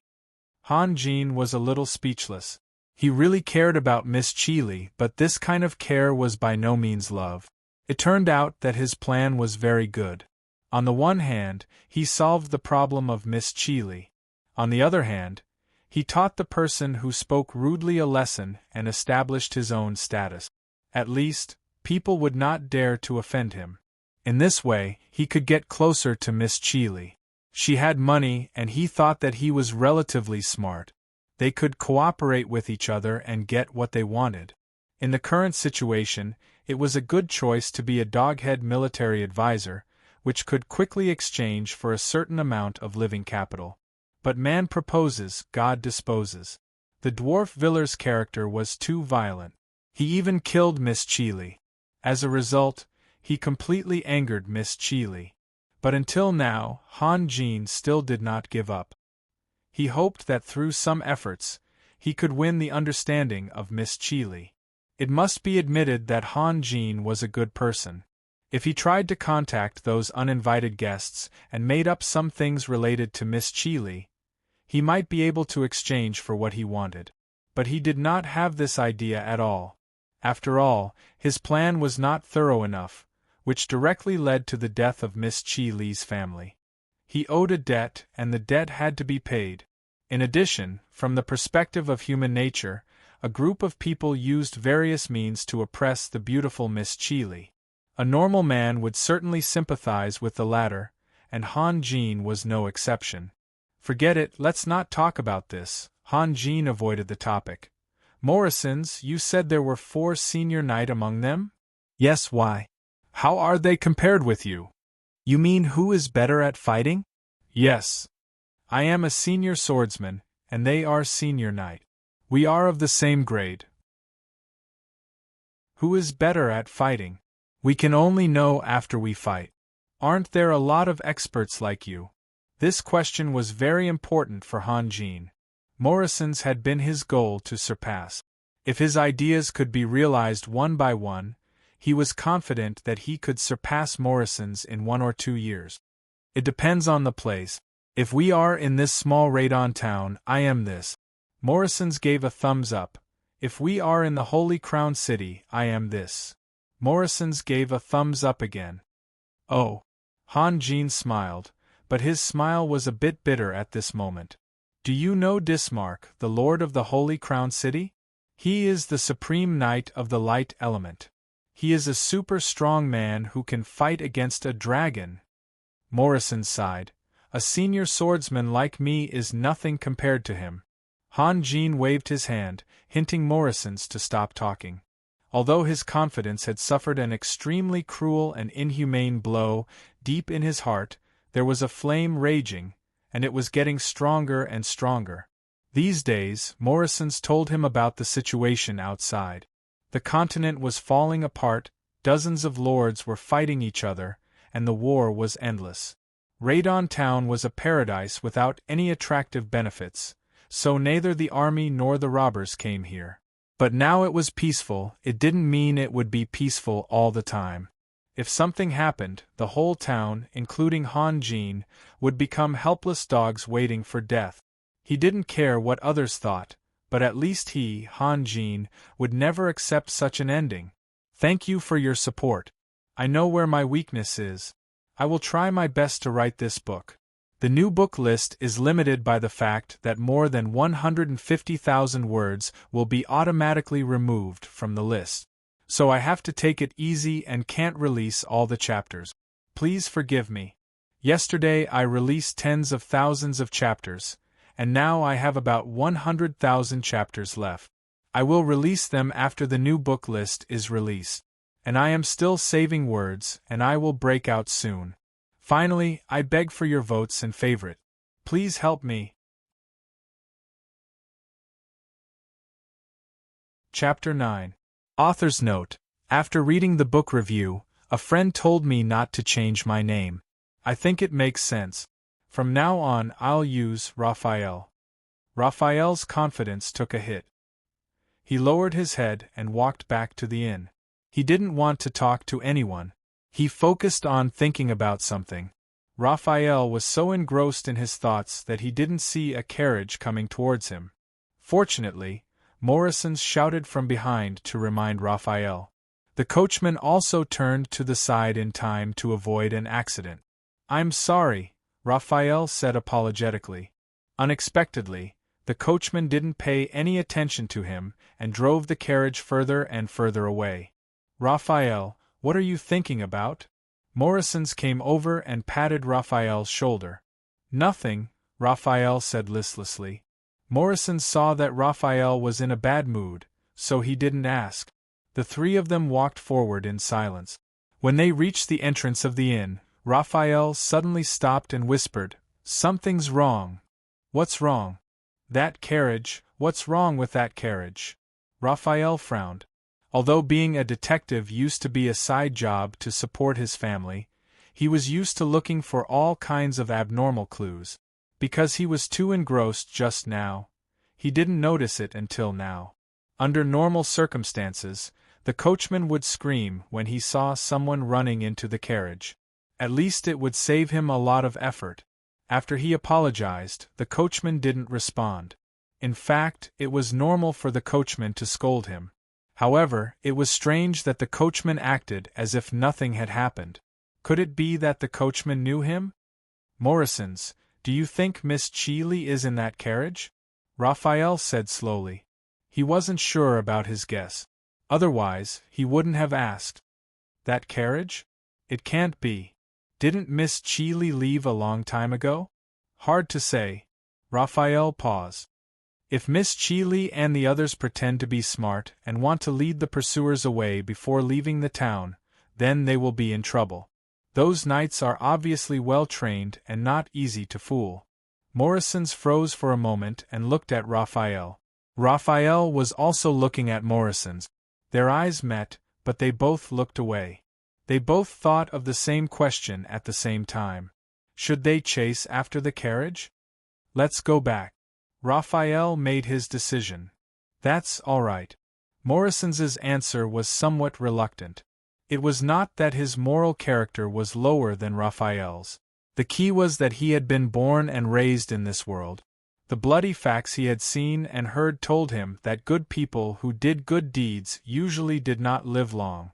Raphael, on the other hand, was a modern man.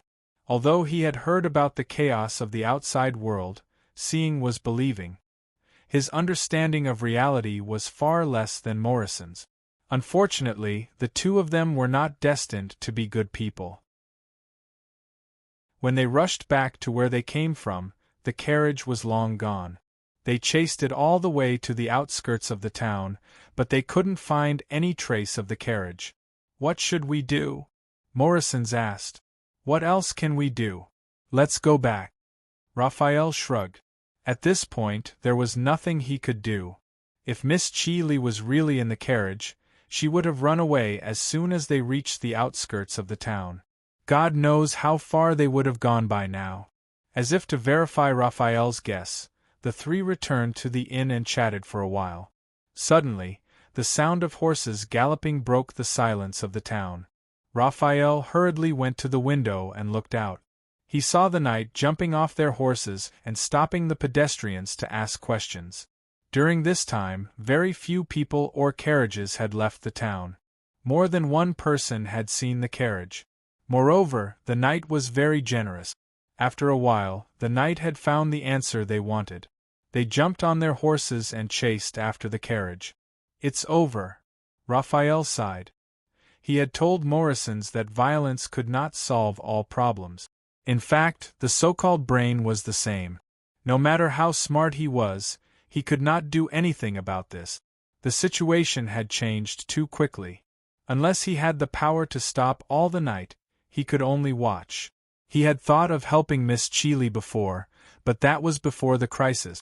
Now that it had happened, what else could he do? Do you want me to go outside and take a look? Morrison said slowly. It's no use. Raphael shook his head and reached for the bread on the table. It was the food he had saved for himself. Then, he lazily lay on the bed. After absorbing energy from food for a long time, he had developed a habit. When he was in a bad mood, he would want to eat. When he was in a good mood, he would also want to eat. Just like a drunkard and a smoker. Then you stay here. Stillberg, let's go out for a walk. Morrisons pushed the door open and walked out. Sigh, the young master must be very sad now. When they were outside, Stillberg no longer hid his emotions. He showed a worried face. What did you say? Morrisons asked in surprise. Can't you tell? The young master really likes Miss Cheeley. Really? Morrisons opened his eyes wide. He had used this topic to tease Raphael before, but it was just a joke. Why would I lie to you? Raphael. Morrisons paused for a moment. If this is over, it will only be good for Raphael. There will be no harm. What do you mean? Stillberg said angrily. Haha, don't be angry. Morrisons laughed. Although Stillberg was not capable and had a low status, he had never looked down on Stillberg. Think about it. Raphael and Miss Cheeley. Is it possible? Stillberg was stunned for a long time. He shook his head sadly. But the young master will not be happy. Being unhappy is better than being miserable for the rest of his life. Morrison's University said. Then he said something that Raphael used to say to Stillberg. You're still young, so there are some things that you don't understand. Stillberg curled his lips. They had become familiar with each other in the past few days. Although Morrisons was tall and bearded, he was only 21 years old. If Morrisons was not a high-grade swordsman, he would have jumped up and refuted. Raphael had already eaten a few pieces of bread. His whole body became motionless. Even the rise and fall of his chest became slower and slower. Training was not only about absorbing energy, but also about cultivating one's chi. After some time, a series of hurried footsteps woke Raphael up from his meditation. As soon as Raphael opened his eyes, the door was pushed open. Morrisons walked in with a smile. Stillberg followed behind him with a happy face. Haha! Raphael, don't pretend to be a prophet in front of me. Morrisons laughed. What? Raphael sat up. Those knight are back. Morrisons pointed at the window. See for yourself if you don't believe me. Raphael walked to the window and looked out again. He saw a few knight figures, but there were much fewer of them. There were only 4 of them. They came back empty-handed? Raphael was surprised. Young master, they brought the carriage back, but there was no one in it. Where's the coachman? How would we know? Morrisons asked. Where are the other knight? I don't know. It seems that I underestimated Miss Cheeley. Or maybe someone taught her. Otherwise, my prophet, you're using your astrology again? Morrisons shook his head and sneered. No matter what you say, I won't believe you. Whatever. Raphael did not bother to argue. Let's not talk about this anymore. No matter what happens to Miss Chi Li in the future, it has nothing to do with us. I just don't believe. Morrison's was still shaking his head. The bickering guy did not even wait for the rest of the conversation to finish and expressed his objection. As it turned out, Moxink's attainment in astrology was far greater than Raphael's. When it was almost noon, hundreds of knights suddenly broke into the town and drove all the residents to the square in the center of the town. Even the few women in the town were dragged out of the square in the middle of the town. Raphael and Morrison's were no exception. The knight who chased them away was originally very rude, but after recognizing Morrison's identity, his attitude softened a lot. Obviously, they did not want unnecessary bloodshed. Not only did the number of knight increase by more than 20 times, but the commander had also changed. The leader who wore a red battle robe in the morning was also here. He and a few other officers who seemed to be of similar status stood below. On the stairs there was a young man in a white robe. The young man's appearance and figure were not outstanding, but his white robe was very eye-catching, especially the golden streamline inlaid on the white robe, which glittered under the direct sunlight. Also, the young man seemed to be very agitated. From time to time, he would hurriedly walk back and forth. Otherwise, he would shout a few words and constantly gesticulate. The flustered and exasperated look he revealed was clearly inconsistent with the graceful and luxurious white robe symbolized. The mayor of Radon Town, Manhanna, appeared. He plucked up his courage and wanted to say a few words to the young man, but as soon as he opened his mouth, the young man gave him a heavy slap in the face. Then two knights took Manhanna down the stairs and threw him into the crowd. Chapter 10. I hope to satisfy all the readers. Although I know it's unrealistic, I have been working hard for this goal. Now, I want to say, brothers, I have a stockpile of chapters. Yesterday, I changed it to Raphael and spent a lot of time. Now I have to change it back. I'm speechless. How about this? I will try my best to reduce the number of appearances of Raphael. I will still use Han Jin as the name. After the scene changes, I will replace Raphael with a title. Just like what Stilberg said, Han Jin will always be the young master. This should satisfy everyone as much as possible. However, I have to undergo surgery again.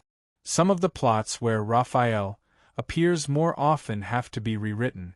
Until now, I haven't written any new chapters. Even the mayor was treated like this, let alone the others. If they walked a little slower, they would be heavily whipped. These knights all had tyrannical strength. Although they did not release their combat power, their inconspicuous whips could easily tear the outer clothes and skin, leaving deep wounds on people's bodies as if they were cut by a knife. Every time the whips landed, a rain of blood would splash out. There were even torn flesh that burst out. No matter if it was a young man, an old man, or a woman, as long as someone was hit by the whips, they would be smashed to the ground on the spot. Those with good physical strength could still cry a few times, while those with poor physical strength simply fainted. Han Jin looked on coldly. He found that only some knights were particularly ruthless, while the other knights used their hands to push and kick to drive the crowd away. Although it was also a kind of violence, compared to the former, they were extremely benevolent. The sun shone down from the sky, but the warm sunlight could not dispel the coldness in people's hearts. Thousands of people gathered in the square, and it was silent as if they were waiting for something. Many knights scattered into small groups and began to search from house to house. The way they entered was very aggressive, and the way they searched was even more aggressive. This could be proven by the continuous sounds of breaking and collapsing. Are they just going to do this? No one cares about them? Han Jin asked in a low voice. He was asking Stilberg, but before Stilberg answered, someone behind him answered, "My young master, please keep your voice down. They are the guards of the Holy Crown City." Han Jin turned back, and the one who spoke was the captain of the town security team, Sifanti. In fact, Sifanti was very tall, but now he tried to bend his waist, as if being short could guarantee his safety. In the current situation, the original conflict could be ignored, because it was meaningless. The two of them looked at each other and smiled bitterly at the same time. The knights moved very fast. It didn't take long for them to turn the whole town upside down. Seeing the knights coming back empty-handed, the expression of the young man standing at the head became more and more stiff, more and more disappointed, and finally evolved into a kind of viciousness sharper than a steel needle. That kind of viciousness was so clear that even Han Jin, who was standing hundreds of meters away, felt a chill in his heart. Finally, all the knights came back. The young man flung his robe and walked to his horse. "Sir, here," a knight asked in a low voice. "Kill them all." The young man's answer reverberated over the town. Kill them all? Han Jin could hardly believe his ears. There were thousands of people gathered in the square. Kill them all? Just because they didn't find Miss Chi Li, they had to kill them all? Not only Han Jin was shocked, but also those knights were stunned. They didn't move for a long time, but there were still some willing to obey the order, including any order. About 20 knights had pulled out their swords and rushed to the crowd. The unlucky Mayor Manhanna was the first to be cut down. Then his daughter, the girl Stillberg peeked at in the middle of the night, had her neck cut off by a sharp sword. The crowd was in an uproar, screaming and fleeing to the outside of the square. Han Jin had been desperate, but now he found a turning point. The knights around the square seemed to have some doubts, or they didn't actively block the fleeing crowd. Could it be that they couldn't accept such an absurd and cruel order? But now was not the time to think about it. Han Jin and the other two turned around and began to run with the crowd. Han Jin's body had been modified many times, so running was definitely not a problem for him. Stillberg, who was not in good physical condition, used all his potential and followed Han Jin closely. Morrison's, on the other hand, had put away his medal and was clumsily holding his sword under his armpit. He was running like a duck. He was afraid that he would attract the attention of some aggressive guy. If he was stopped, he would be finished. Morrison's didn't dare to release his combat power, and the knights didn't want to release their combat power. They just waved their swords randomly, occasionally cutting down one or two people, but most people still rushed past them. When they were near the town, Morrison suddenly sped up, grabbed Stillberg, who was running slower and slower, threw Stillberg on his shoulder, and overtook Han Jin in a few steps, whispering, "Hurry up, keep up!" Han Jin took a deep breath, and suddenly sped up a lot, following Morrison's closely. Han Jin didn't use his energy all the time. What a damn world! He was really afraid of encountering any more accidents. The energy was his last magic weapon, and he wouldn't use it unless it was a last resort. The whole field was full of people running away, crying for their parents and calling for their children. For the people of Radon Town, today's experience was no less than the end of the world. The three people swam across the Chui River and rushed into the dense forest at the foot of the mountain. Only then did they feel relieved. Just when Morrison's put Stillberg on the ground, Stillberg bent over and vomited violently. He was dizzy all the way, and once his feet touched the ground, he couldn't control the nausea in his chest and abdomen. "Damn it! Who said that Lord Dismark is a good man?" Stillberg shouted weakly. "Be satisfied. If it were Zagund of Black Raven City, your head would have been chopped off." Morrison sat down on the ground. In the distance there were even more people rushing into the forest, and those who broke into the forest all headed towards the depths of the forest. Although they did not know where to go, they had to at least run a little further than their peers, so that they could temporarily ensure their safety. "Morrison's, tell me, if those knights really kill all the people in the town, won't they be punished?" Han Jin asked word by word. "Punishment? Don't joke around. Do you know who they are?" Morrison sneered. "I know, they're the guards of the Holy Crown City." "Then it's over. Who will punish them? Dismark?" Morrison shook his head. "The guards are the main force of Dismark. Unless..." Unless Dismark doesn't want to be the Lord anymore. Han Jin sighed. It's good that you understand. Han Jin sat down next to Morrison's and lowered his head in silence. What happened today had touched him too much.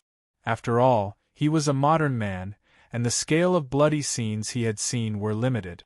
What's more, he found that his previous experience paled in comparison to the current social and cultural environment. If something similar happened again, he would definitely run away as soon as he knew that Miss Chi Li had suddenly left. It would never be like today. Prophet, what are you thinking about? Morrison's asked curiously. Han Jin didn't know whether to laugh or cry. He shook off Morrison's arm on his shoulder and asked, "What should we do next?" "You're the prophet, it's up to you." Morrison's grinned. Han Jin couldn't help but take a serious look at Morrison's. When they were running away, Morrison's was as nervous as him. But in a short time, he had returned to normal.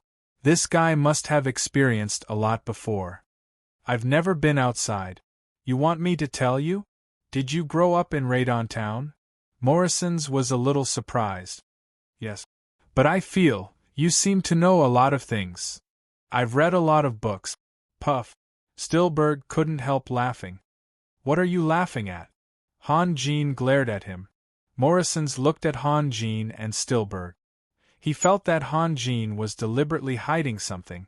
After a while, he said slowly, "How about we go back to Radon Town tonight? Or we go north to the Bite Man?" "Go back to Radon Town?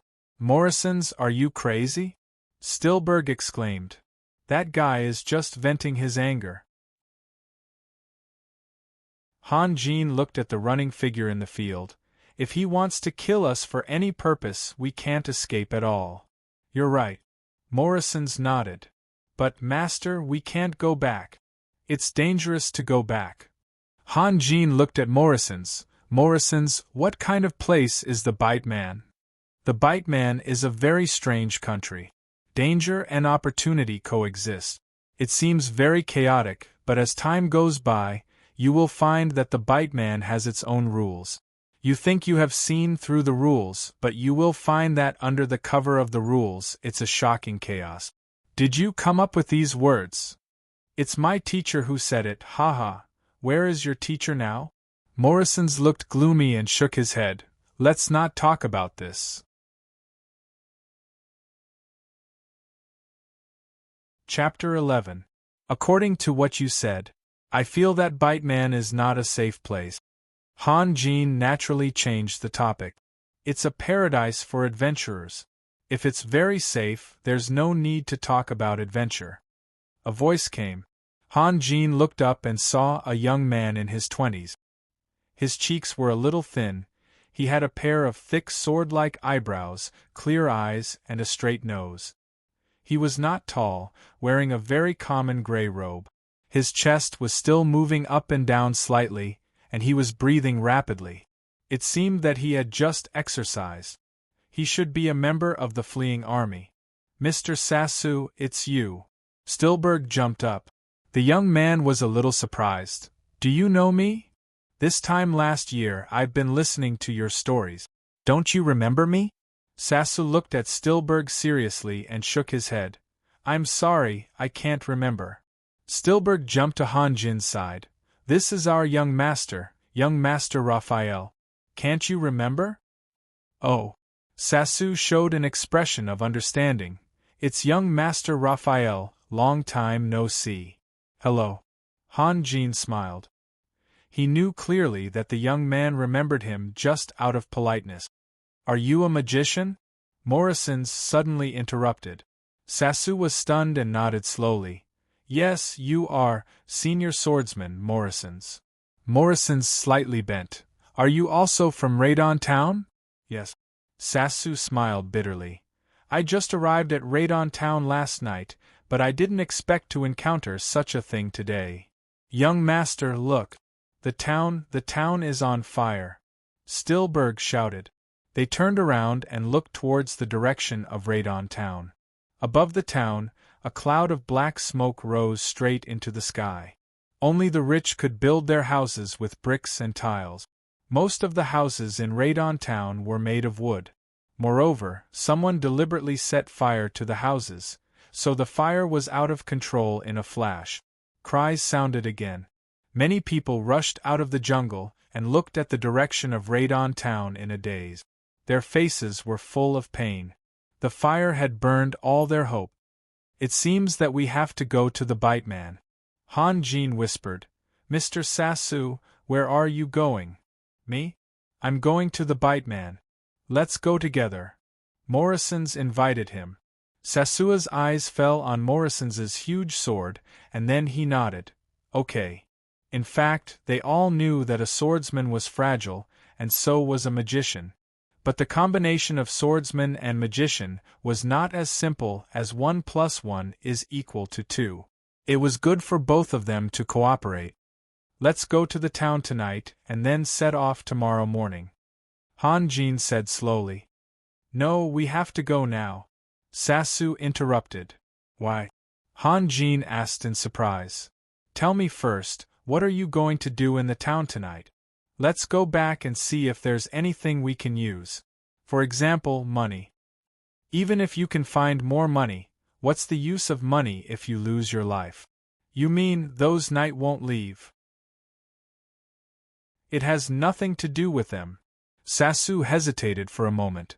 Let me tell you, the army of Black Raven City is coming. How do you know? Morrison's University was surprised. I was going to find a friend in Black Raven City, but I didn't expect to run into their army on the way. Fortunately, I was alert otherwise. Sasu smiled bitterly. The army of Black Raven City is known for its speed. If we wait until tomorrow morning, we won't be able to leave. Han Jin nodded thoughtfully. When he turned around, he saw the old butler Babato and some members of the security team coming in from the woods. He suddenly thought of something and said to Stilberg, Stilberg, go tell them this news and let them spread the news as much as possible. Yes, young master. Stilberg trotted to Babato and the others. Sasua's eyes lit up, but he didn't say anything. The deeper they went into the mountains, the thicker the woods became. The sunlight couldn't penetrate the woods at all, so the atmosphere was somewhat gloomy. Han Jin and the others walked through the woods, chatting in low voices. Sasu was a talkative person, and unlike Morrison's, he didn't hide his past. From his words, Han Jin learned a lot. Dismark, the lord of Holy Crown City, and Zagund, the lord of Black Raven City, were mortal enemies. The religions they believed in and practiced were so opposite that they couldn't live under the same sky. This hatred could be traced back hundreds of years. Dismark and Zagund had fought against each other dozens of times. In other words, in order to destroy each other, they had launched dozens of wars, but no one could gain the upper hand. Zagund, the lord of Black Raven City, was a descendant of dark druids. He was not only powerful, but also had the ability to control evil creatures. In Black Raven City there were millions of mutated crows. Every time Zagund went out to battle, millions of crows would form a dark cloud and hover over the army. Although the mutated crows weren't powerful, they were the best sentinels. They could easily monitor the enemy's every move and intercept the enemy's scouts. Zagund's core troops were composed of vampires and dark druids, with a small number of dark knight and wizard. They were powerful and swift in action. This time, Zagund gave up his previous style of advancing head-on. Instead, he led the army to climb over the mountains and tried to stab Dismark in the back. This pushed Radon Town, which used to be peaceful, to the top of the storm. But for the people of Radon Town, everything was meaningless, because Radon Town had been turned into a ruin. At dusk, Han Jin and the others found a place to camp. Morrison's was responsible for hunting, Stilberg was looking for some branches that could be ignited. Han Jin and Sasu had nothing to do. After cleaning up a place, they both sat down. Han Jin looked at Sasu with great interest. From the bottom of his heart, he liked this man with rich experience. Sasu had traveled around the continent as a bard and had visited many places. He just knew that most of what Stillberg knew was from Sassu, who traveled to Radon Town last year. If he could talk more with Sassu, it would definitely fill up his own gap. By the way, since you know that Black Raven City is going to attack, why do you still come to Radon Town? Han Jin asked in a low voice. One reason is that I want to visit a friend in Holy Crown City. He is a businessman. If the war breaks out suddenly, it will affect him greatly. Another reason is, Dismark has a good reputation, so I want to remind him. You have a lot of friends, haha. Han Jin laughed. Then why did you decide to go to the Bite Man with us?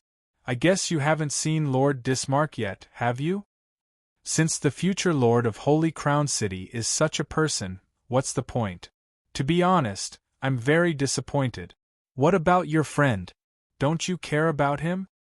What a coincidence, I just saw him in Radon Town. Sassu, you want to send a message to Dismark, just because he has a good reputation. Sassu was stunned and then smiled. Of course, for me, this is a good opportunity to recommend myself. If I can get Dismark's appreciation, I won't have to wander around anymore. You want to work for Dismark? Then. Dismark is old, and I'm still young. After I gain a foothold in Holy Crown City, who do you think I should build a good relationship with? Sassu asked back. Is that guy Dismark's son? Yes. Sassu nodded. At this time, Stillberg came back with a bunch of branches. Han Jin stood up and helped Stillberg to put the branches on the ground. Suddenly he remembered something, turned around and asked, Sassu, you said you met your friend in Radon Town? Is your friend a man or a woman?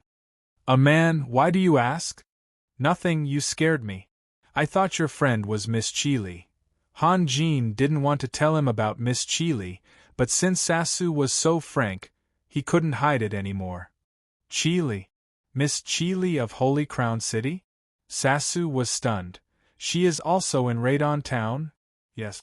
Sassu stood up slowly, with a hesitant look on his face. Don't worry, Miss Chili has left Radon Town last night. Han Jin observed his expression and smiled. In fact, Dismark's son went crazy because he couldn't find Miss Chili. Sassu, do you know Miss Chili? How could I know her? Sassu shook his head. But I heard from my friend that she is a kind-hearted girl, just like you, a good person. I'm a good person? How can you tell that I'm a good person? Han Jin laughed. When you heard the news of Black Raven City's attack, you immediately told the people in Radon Town that you were worried about their safety. And, are you a noble?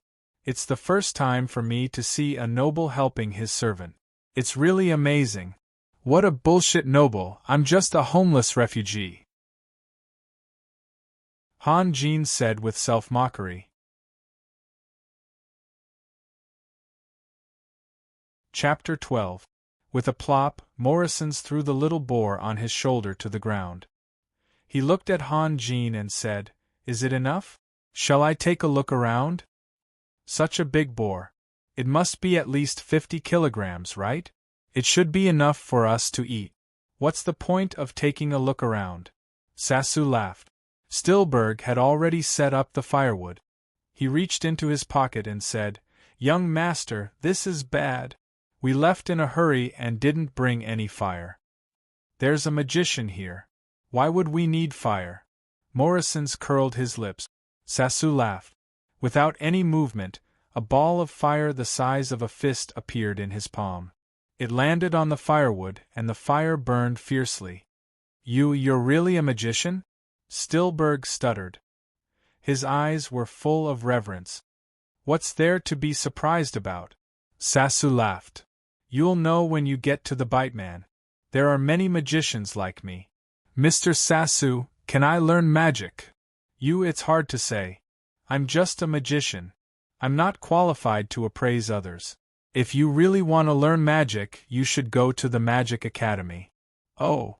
Stillberg replied dispiritedly. He knew very well that it was impossible. Even if he went to the Magic Academy one day, he would take care of the young master in the name of a servant. Moxink stretched out his foot and flipped the boar over like a wooden stick, exposing its gray belly. Moxink stabbed down with his huge sword. The seemingly not sharp sword easily pierced into the boar's throat. Then, Moxink waved his hand and cut open the boar's belly. Bang! Moxink waved his hand and cut the boar's belly in half. Han Jin had been paying attention to Morrison's movements, and Morrison's was playing the role of a butcher. The great sword in his hand danced casually, and his movements were agile and swift. He had a good grasp of his strength, and with just a few light flicks, he was able to clean out the wild boar's innards. Under the fire, the aroma of the meat gradually spread out. The few of them chatted as they waited. Seeing that it was about time, Morrison's grabbed half of the thigh and started chewing. Stillberg was stunned. He reached out and grabbed a big piece of meat, but he was no match for Morrison's. Before he could put the meat into his mouth, he suddenly screamed and threw the meat to the ground. Then, he blew on his fingers. "What are you fighting for?" Sasu asked in confusion. "Humph, humph." Morrison snorted a few times, but his tone was strange. It was hard to tell if he was mocking or criticizing himself. Steelberg reluctantly grabbed a branch and pierced it into the meat. Then he held the meat and hid aside, eating it in small bites. "I really don't understand you guys." Sasu shook his head. "You guys eat first. I'm going to meditate." Morrison's and Stillberg looked at Sasu sympathetically, but they did not remind him. Only those who had experienced it themselves knew how scary reality was. In the past few days, the two of them had more or less understood Han Jin. They believed that Han Jin's appetite was limitless. He did not eat all day because he was afraid that he would not have enough money to spend, not because he could not eat. When it came to eating, Han Jin was never shy. Currently, he could only absorb energy from food, and energy was the foundation of everything. Without energy, he could not do anything. Han Jin grabbed half of a thigh and put it to his mouth. His movements seemed elegant, but in reality, the speed at which he ate the food was several times faster than Morrison's. Morrison's needed to chew before swallowing the food. This kind of action was superfluous for Han Jin. If his body was big enough, he could even swallow the wild boar whole. His unimaginable digestive ability provided him with a strong guarantee. He could only starve to death, but he would not be stuffed to death. Feeling traces of energy entering his body was the happiest moment for Han Jin. Every bit of energy added to his body was a bit more satisfaction, a bit more security, and a bit more hope. When Stillberg was full and leaned against a tree to stretch, Han Jin had already eaten half of the wild boar. When he finished his meditation and slowly walked back, he saw a bonfire burning. The bonfire was empty, but the ground was full of bones. No way! This knowledgeable bard couldn't believe his eyes at this moment. He. Morrison's laughed gloatingly. "Ha ha!" Stillberg laughed too. "That's for you." Han Jin pointed at half of the wild boar's head on a leaf with a happy smile on his face. He had a reason to be happy. A few pieces of bread could provide him less than $1 of energy, and meat could provide much more energy than bread. After eating this wild boar, his body was filled with hundreds of dollars of energy. How could he not be happy? In the past, when he was looking for food in the forest, he did not dare to go too deep because he did not know much about the magical beasts. This time, it was all thanks to Morrison's. Cessation was about to say something when an annoying noise came from afar. The source of the noise was approaching at a very fast speed. Cessation's face changed greatly. "Oh no! It's the Black Crows. You guys go first. Sasu and I will stay." Morrison's shouted in a low voice. "Stillberg, leave now." "Young master, what about you?" "I'll stay." Han Jin was not a reckless person, but sometimes, he had to face what he had to face, or at least face it together with his companions. There would always be someone stronger than him. Unless he could reach the highest position, there would always be danger. If he ran into danger and avoided it, he might have to rely on others for protection for the rest of his life. His self-esteem would not allow him to do that. Besides, the danger was not clear yet. Since Morrison's was in a fighting stance, it meant that there was room for him to maneuver around. This was also a chance for him to prove his strength and compare the difference between them. Why should he leave? Young master, if you don't leave, I won't leave either. Stillberg gritted his teeth. It's too late. Don't make a sound, Sassu said in a low voice.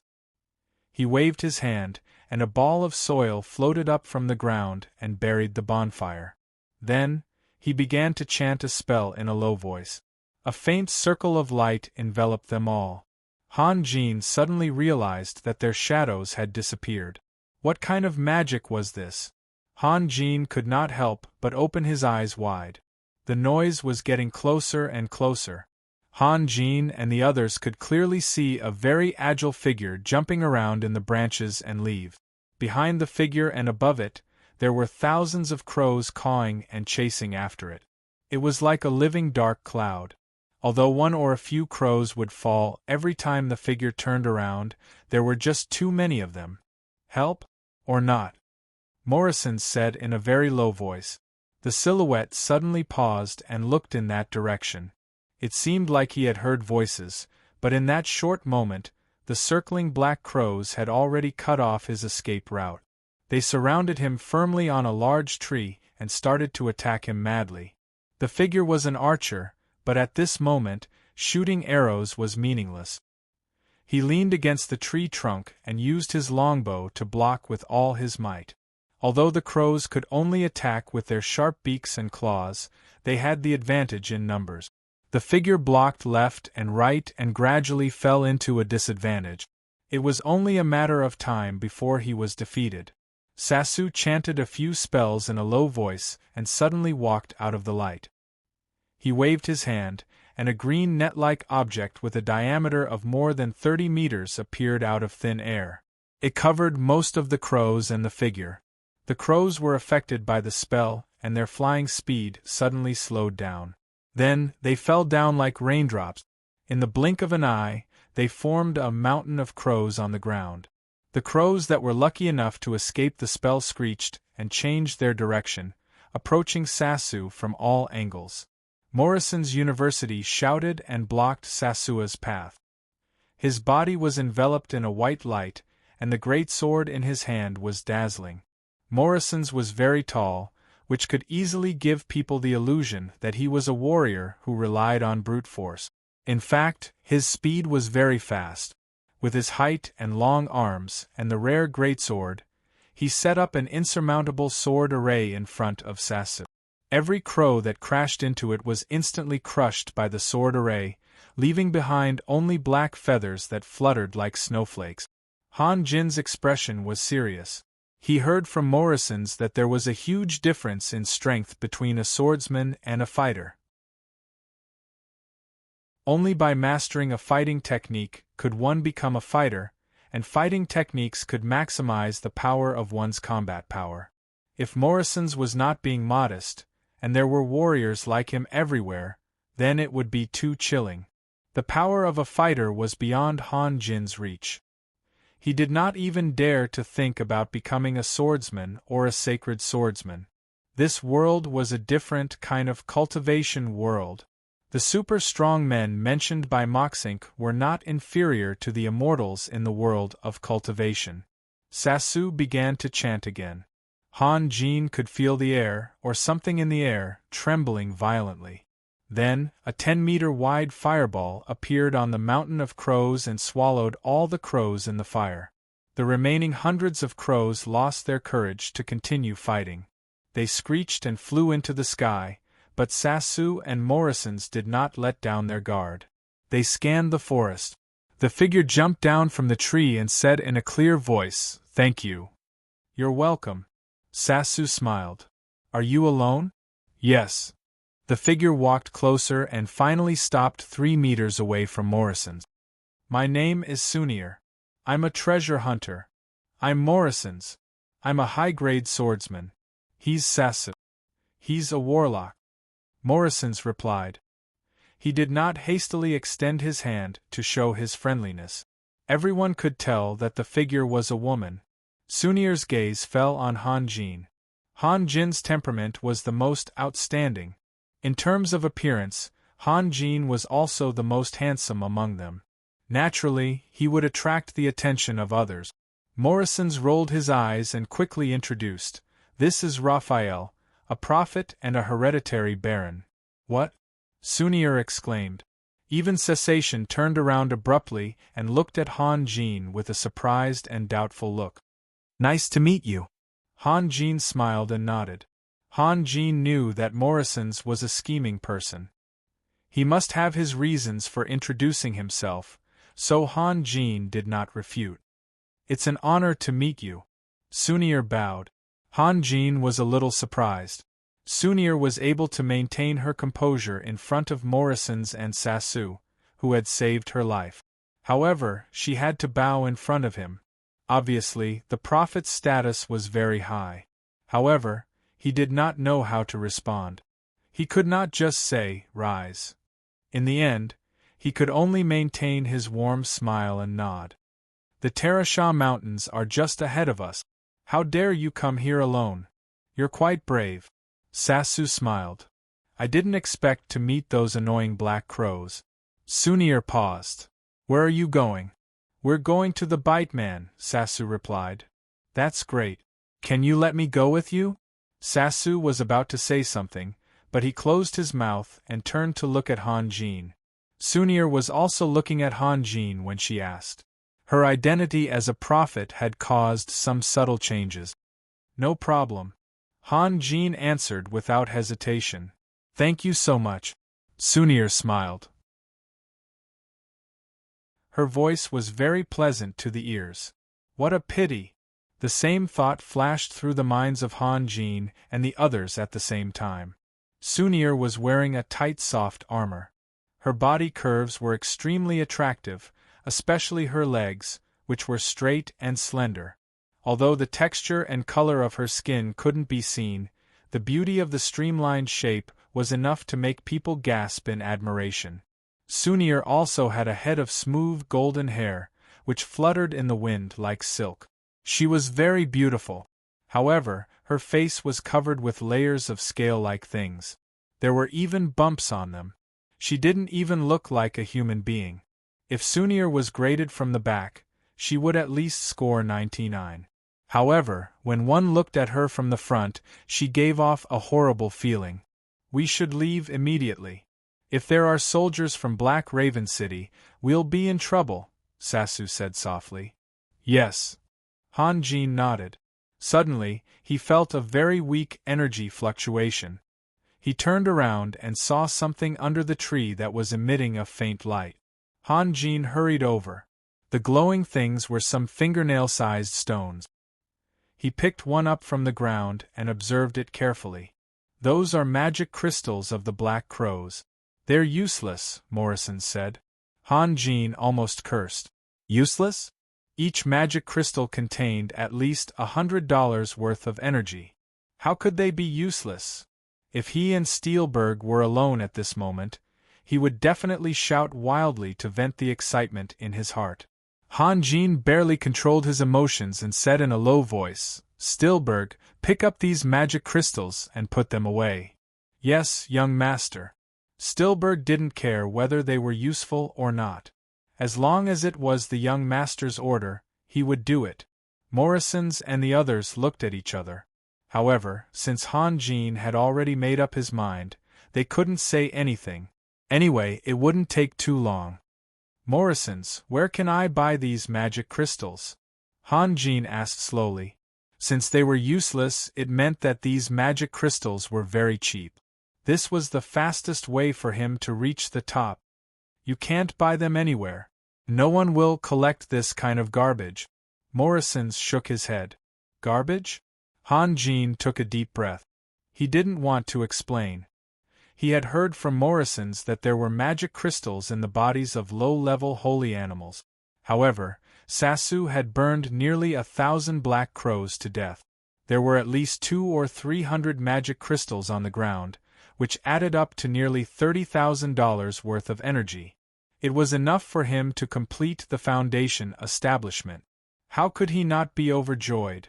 Thousands of words turned into a sigh in Han Jin's mouth. I like this forest.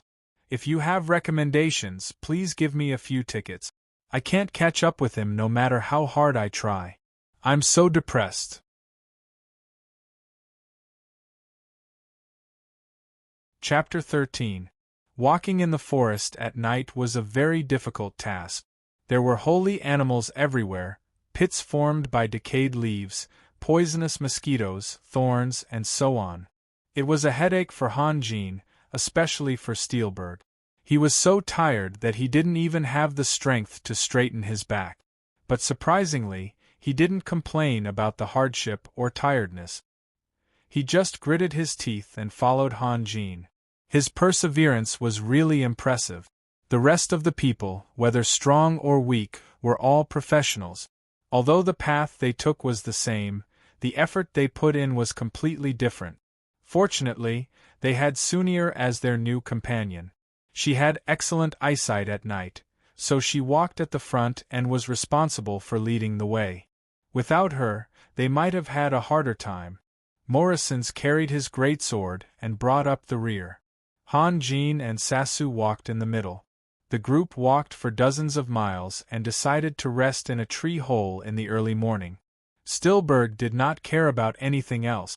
When he heard that they were going to rest, he was the first to crawl into the tree hole and lay down on the ground. After a while, snoring sounds could be heard from the tree hole. You guys go ahead and rest. I'm not sleepy. Sunir pointed at the tree hole. In fact, she could not sleep at all. It was just a tree hole. Was she going to squeeze in with others? Sasu yawned and crawled into the tree hole. He was also tired. Han Jin quietly nudged Morrison's and walked to the side.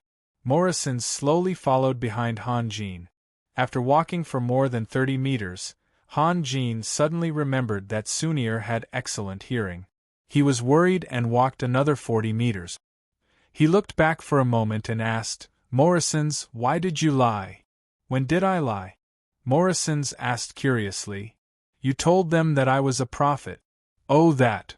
Morrison's laughed. Then what's your class? Sorcerer? You can't even release a small fireball. Warrior? You don't even have a weapon, let alone combat chi. Hunter? Thief? None of them. Only prophet suits you. Han Jin frowned. You can tell them that I'm just an ordinary nobleman. Then who will look up to you?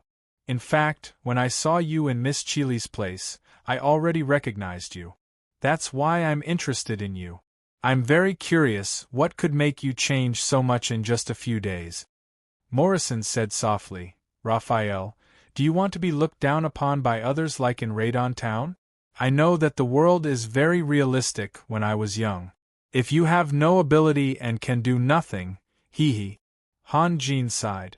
He knew what Morrison's meant. Just now, when Stillberg couldn't walk, Sasu released magic several times to bless Stillberg. If you are useless in his eyes, do you think he will waste his magic power? I know. Han Jin nodded. A prophet is a wise man who guides people out of trouble, but not all of them. Morrison's laughed strangely. Do you understand? Isn't it a good profession? If what I said is right, it's the embodiment of my wisdom. If what I said is wrong, it's the arrangement of fate. People can't fight against fate. Is that what you mean? Han Jin smiled. Ha, you got it as soon as I said it. It seems that you really have the talent to be a prophet. Hee, your badge can prove your identity. Do I, the prophet, need any proof as well? You don't need anything. Morrison smiled. In the Elven language, a prophet is a wise man who can see the future. Actually, anyone can be a prophet. The key is whether or not there is anyone who believes in them. Don't worry, I will help you. Then I only have one question left. What is it? Why are you helping me? Han Jin asked calmly. This question is too deep. Moxink scratched his head and said, My teacher told me that I'm only a little clever and can't achieve great things. But you have a lot of ideas and a lot of ideas. With your brain and my sword, we will become the best partners. So, it's different from what you told me last time. You told me last time that your teacher said that your brain is not very good and advised you to make friends with smart people so that you can learn something. Han Jin smiled. There's a big difference between being not very good and being smart. No way? How many days ago did you still remember? Nonsense. Han Jin didn't know whether to laugh or cry. I trust your brain more and more now. Morrison's patted Han Jin's shoulder and said seriously, I think that we can create a glorious future together. Before we create a future, can you answer my question first? Then I'll tell you the truth. A meaningful smile appeared on Moxink's face. Your appetite is too big. Humans can't eat so much food. I can guarantee that you are the descendant of a giant dragon and a human. You may be down and out now, but you have the identity of a dragonborn. In the future, you don't believe this? Before Morrison's finished speaking, he had already noticed the strange look on Han Jin's face. I can see that your cleverness is also very limited. Han Jin shook his head helplessly. Miss Cheeley asked me to deal with that dwarf. Will she investigate my past? What about you? Haven't you asked her? I have never been out of Radon Town since I was a child. My parents seldom go out. Isn't it easy to find out? Descendant of a giant dragon and a human. It's not easy to win the trust of a prophet. Morrison smiled bitterly. I know what you want to ask. My purpose, right? But I have no purpose. I just want to make friends with you, pure friends. Why didn't you say so earlier? Why did you make up a story for me? Han Jin's face was full of contempt. And you are so bad at making up stories. I suggest you find some kids to practice with when you go to the Biteman College. You believe me? Morrison's didn't understand. Why not? Han Jin asked. Although he had to admit that most of the acquaintance, communication and cooperation between intelligent beings were based on interests, they also desired to have one or several pure friends. Once the former had no common interests, they would part ways immediately, or even turn against each other. But the latter didn't care about status or wealth. Moxink's expression was gloomy. He had never expected that Han Jin, who always liked to get to the bottom of things, would believe in such an unreliable reason. What a waste of his time and effort. Let's go back. If we don't go back now, they will be suspicious. I'm going to find something to eat. You go back by yourself, Morrison said in a muffled voice. Get some more. You ate a whole boar yesterday. Do you still want to eat more? Morrison's was going crazy. Why don't you say that I have been running for the whole night? Han Jin retorted. I admire you so much. Morrison's let out a long sigh and walked into the forest without looking back. When Han Jin returned to his original spot, Sunir was sitting on top of a tree, humming an unknown song. Her voice was clear and pleasant, but her singing was very gentle, like a lullaby. Han Jin leaned against the tree trunk and listened for a while. His eyelids gradually became heavy, so he closed his eyes. After some time, Morrison's voice woke Han Jin up. Get up, get up. What? Sasu asked. He sounded a little unhappy, which was normal. No one liked to be disturbed when they were sleeping. Light the fire. I don't have any fire, Morrison said confidently. Cessation sighed helplessly and staggered out of the tree hole. When he saw the prey on the ground, his sleepy eyes suddenly lit up. Back-feathered lizard. Good stuff. How did you catch it? I snatched it from the mouths of two human-faced eagles. I'm in luck today, Morrison said proudly. You can go to sleep after you light the fire. You dare to provoke two fifth-grade monsters at once? You've got guts. Sasu automatically ignored the second half of Morrison's words. He sat down and released a small fireball to light the branches he had prepared. A moment later, Sunir came out of the woods with a bundle of twigs in her arms. Seeing the bonfire was lit and the 2 cleaned back-feathered lizards were put on the fire, she couldn't help shaking her head. What a pity! The flesh of the back-feathered lizards was extremely tender and was famous for its delicious taste. However, the back-feathered lizards were very weak in combat. They were at the bottom of the food chain and moved slowly. They were now close to extinction.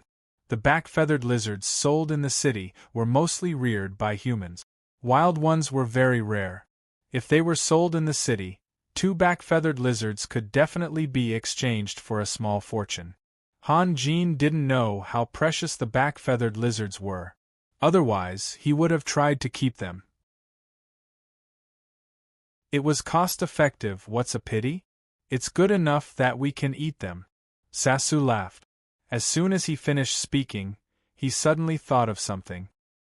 He slowly looked up at Han Jin and sighed. What a pity! Raphael, no, Lord Prophet, please go to sleep, Morrison's begged. I'm not sleepy. Even if I am, I won't be sleepy when I see food. Han Jin said honestly. He now had a double desire for food. One was physical and the other was psychological. Sunir, why don't you take a walk with our prophet? Morrison's kept winking at Sunir.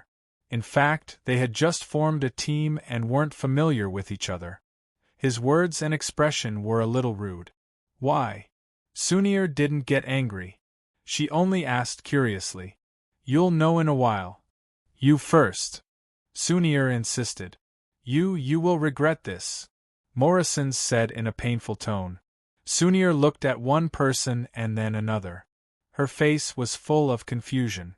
Stillberg, come out and eat. If you don't eat, there won't be any left. Morrison's yelled. The snoring in the tree hole suddenly stopped. The next moment, Stillberg rushed out with his eyes half closed. Anyone who had spent some time with Han Jin would learn a painful lesson.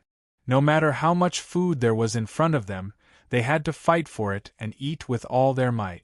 Otherwise, Han Jin would finish everything. If they were late, they would have to starve. Sunir was sitting sideways. She moved her fingers and a shining plate appeared in her hand out of thin air. Morrisons and Sasu looked at each other quickly. They knew what it meant. A space ring. Knives, forks, and cutlery appeared like magic. In the end, Sunir took out an exquisite knife and wiped it with a white handkerchief. Sunir's movements were indescribable. It was elegant, fresh, and natural. If Sunir wasn't so ugly, it would be an unforgettable scene. Morrisons and Sasu forced themselves to look at the back-feathered lizard. It was impolite to stare at it. It smells so good. Stillberg wrinkled his nose exaggeratedly. Morrisons grabbed his greatsword and poked at the back-feathered lizard with the tip of his sword. The skin was cut open, revealing white and tender flesh. It's almost done. Sunir raised the knife and turned around, but she froze again. She saw 6 hands fighting to grab the back-feathered lizard. In the blink of an eye, one side of the back-feathered lizard was torn into a mess. Sunir was stunned. Perhaps it was because she had never seen such impolite behavior. After a while, she shook her head. She had no choice but to move to Han Jin's side. In comparison, Han Jin was the most gentlemanly. When Sunir came to his side, he even gestured for her to go first. Sunir carefully cut off a palm-sized piece of meat. She then stood up and walked behind a tree. She was not used to eating with a man who was fighting over her. To be honest, she was very lucky to avoid Han Jin at this moment. At least she would not choke. However, when Sunir finished the meat on the plate in small bites and wanted to cut another piece, she was stunned again. There was nothing left except bones. Morrisons and the other 2 were lying on the grass. They touched their stomachs and groaned happily. Han Jin was still looking for something in the skeleton. Sunir bit her lip and put the plate and the tableware on it into her space ring. She then turned around and walked into the forest. Sunir, where are you going? Han Jin asked. I'm going to take a walk. Don't go too far. Morrisons quickly sat up. I know. Morrison's, this back-feathered lizard, is it a monster? Han Jin asked slowly. It's a Class 2 monster. What about a wild boar? It depends on what kind of boar it is. The one you caught yesterday. That's not a monster. Understood. Han Jin nodded. He felt that the back-feathered lizard meat contained more energy than the boar meat. As for how much more energy it contained, he could not calculate it. Unless he accurately cut off half a pound of boar meat and half a pound of back-feathered lizard meat, he could not make a comparison. Sasu, you will scout ahead tomorrow, Morrison said in a low, muffled voice. Okay. We will reach the Beatman's town of Peel after we climb over a few mountains. Don't let anything happen before that. Morrison's looked helpless. We can't bear the responsibility. Are you talking about Sunir? Han Jin smiled. I thought she was an experienced hunter yesterday. I didn't expect. Sasu shook his head. Sasu, are you familiar with the Bite Man? Morrison's asked. Very familiar. Why? Take a guess. Which family is she from? How can I guess? Sasu thought for a moment. I have no impression of a girl who likes to go out and play alone and do boring things. Not only boring but also stupid. Morrison's puffed out his chest. Luckily, we are all good people. Otherwise, hee. I think she is wearing a mask. Have you ever seen such an ugly woman before? Don't say. I think so too. In the distance, where Han Jin and the others could not see, Sunir was quietly standing behind a tree. She seemed to be listening to something. After a while, she continued to walk deeper into the forest. Author's note: Assassin is the complete book, so I can't send messages in the VIP chapters. Learn from this lesson. Next time, no matter how tired you are, you have to write continuously. There can't be a break between two books. You're tuning in to the Phoenix Knights YouTube channel. Don't forget to subscribe and join us on this journey to catch the most captivating stories.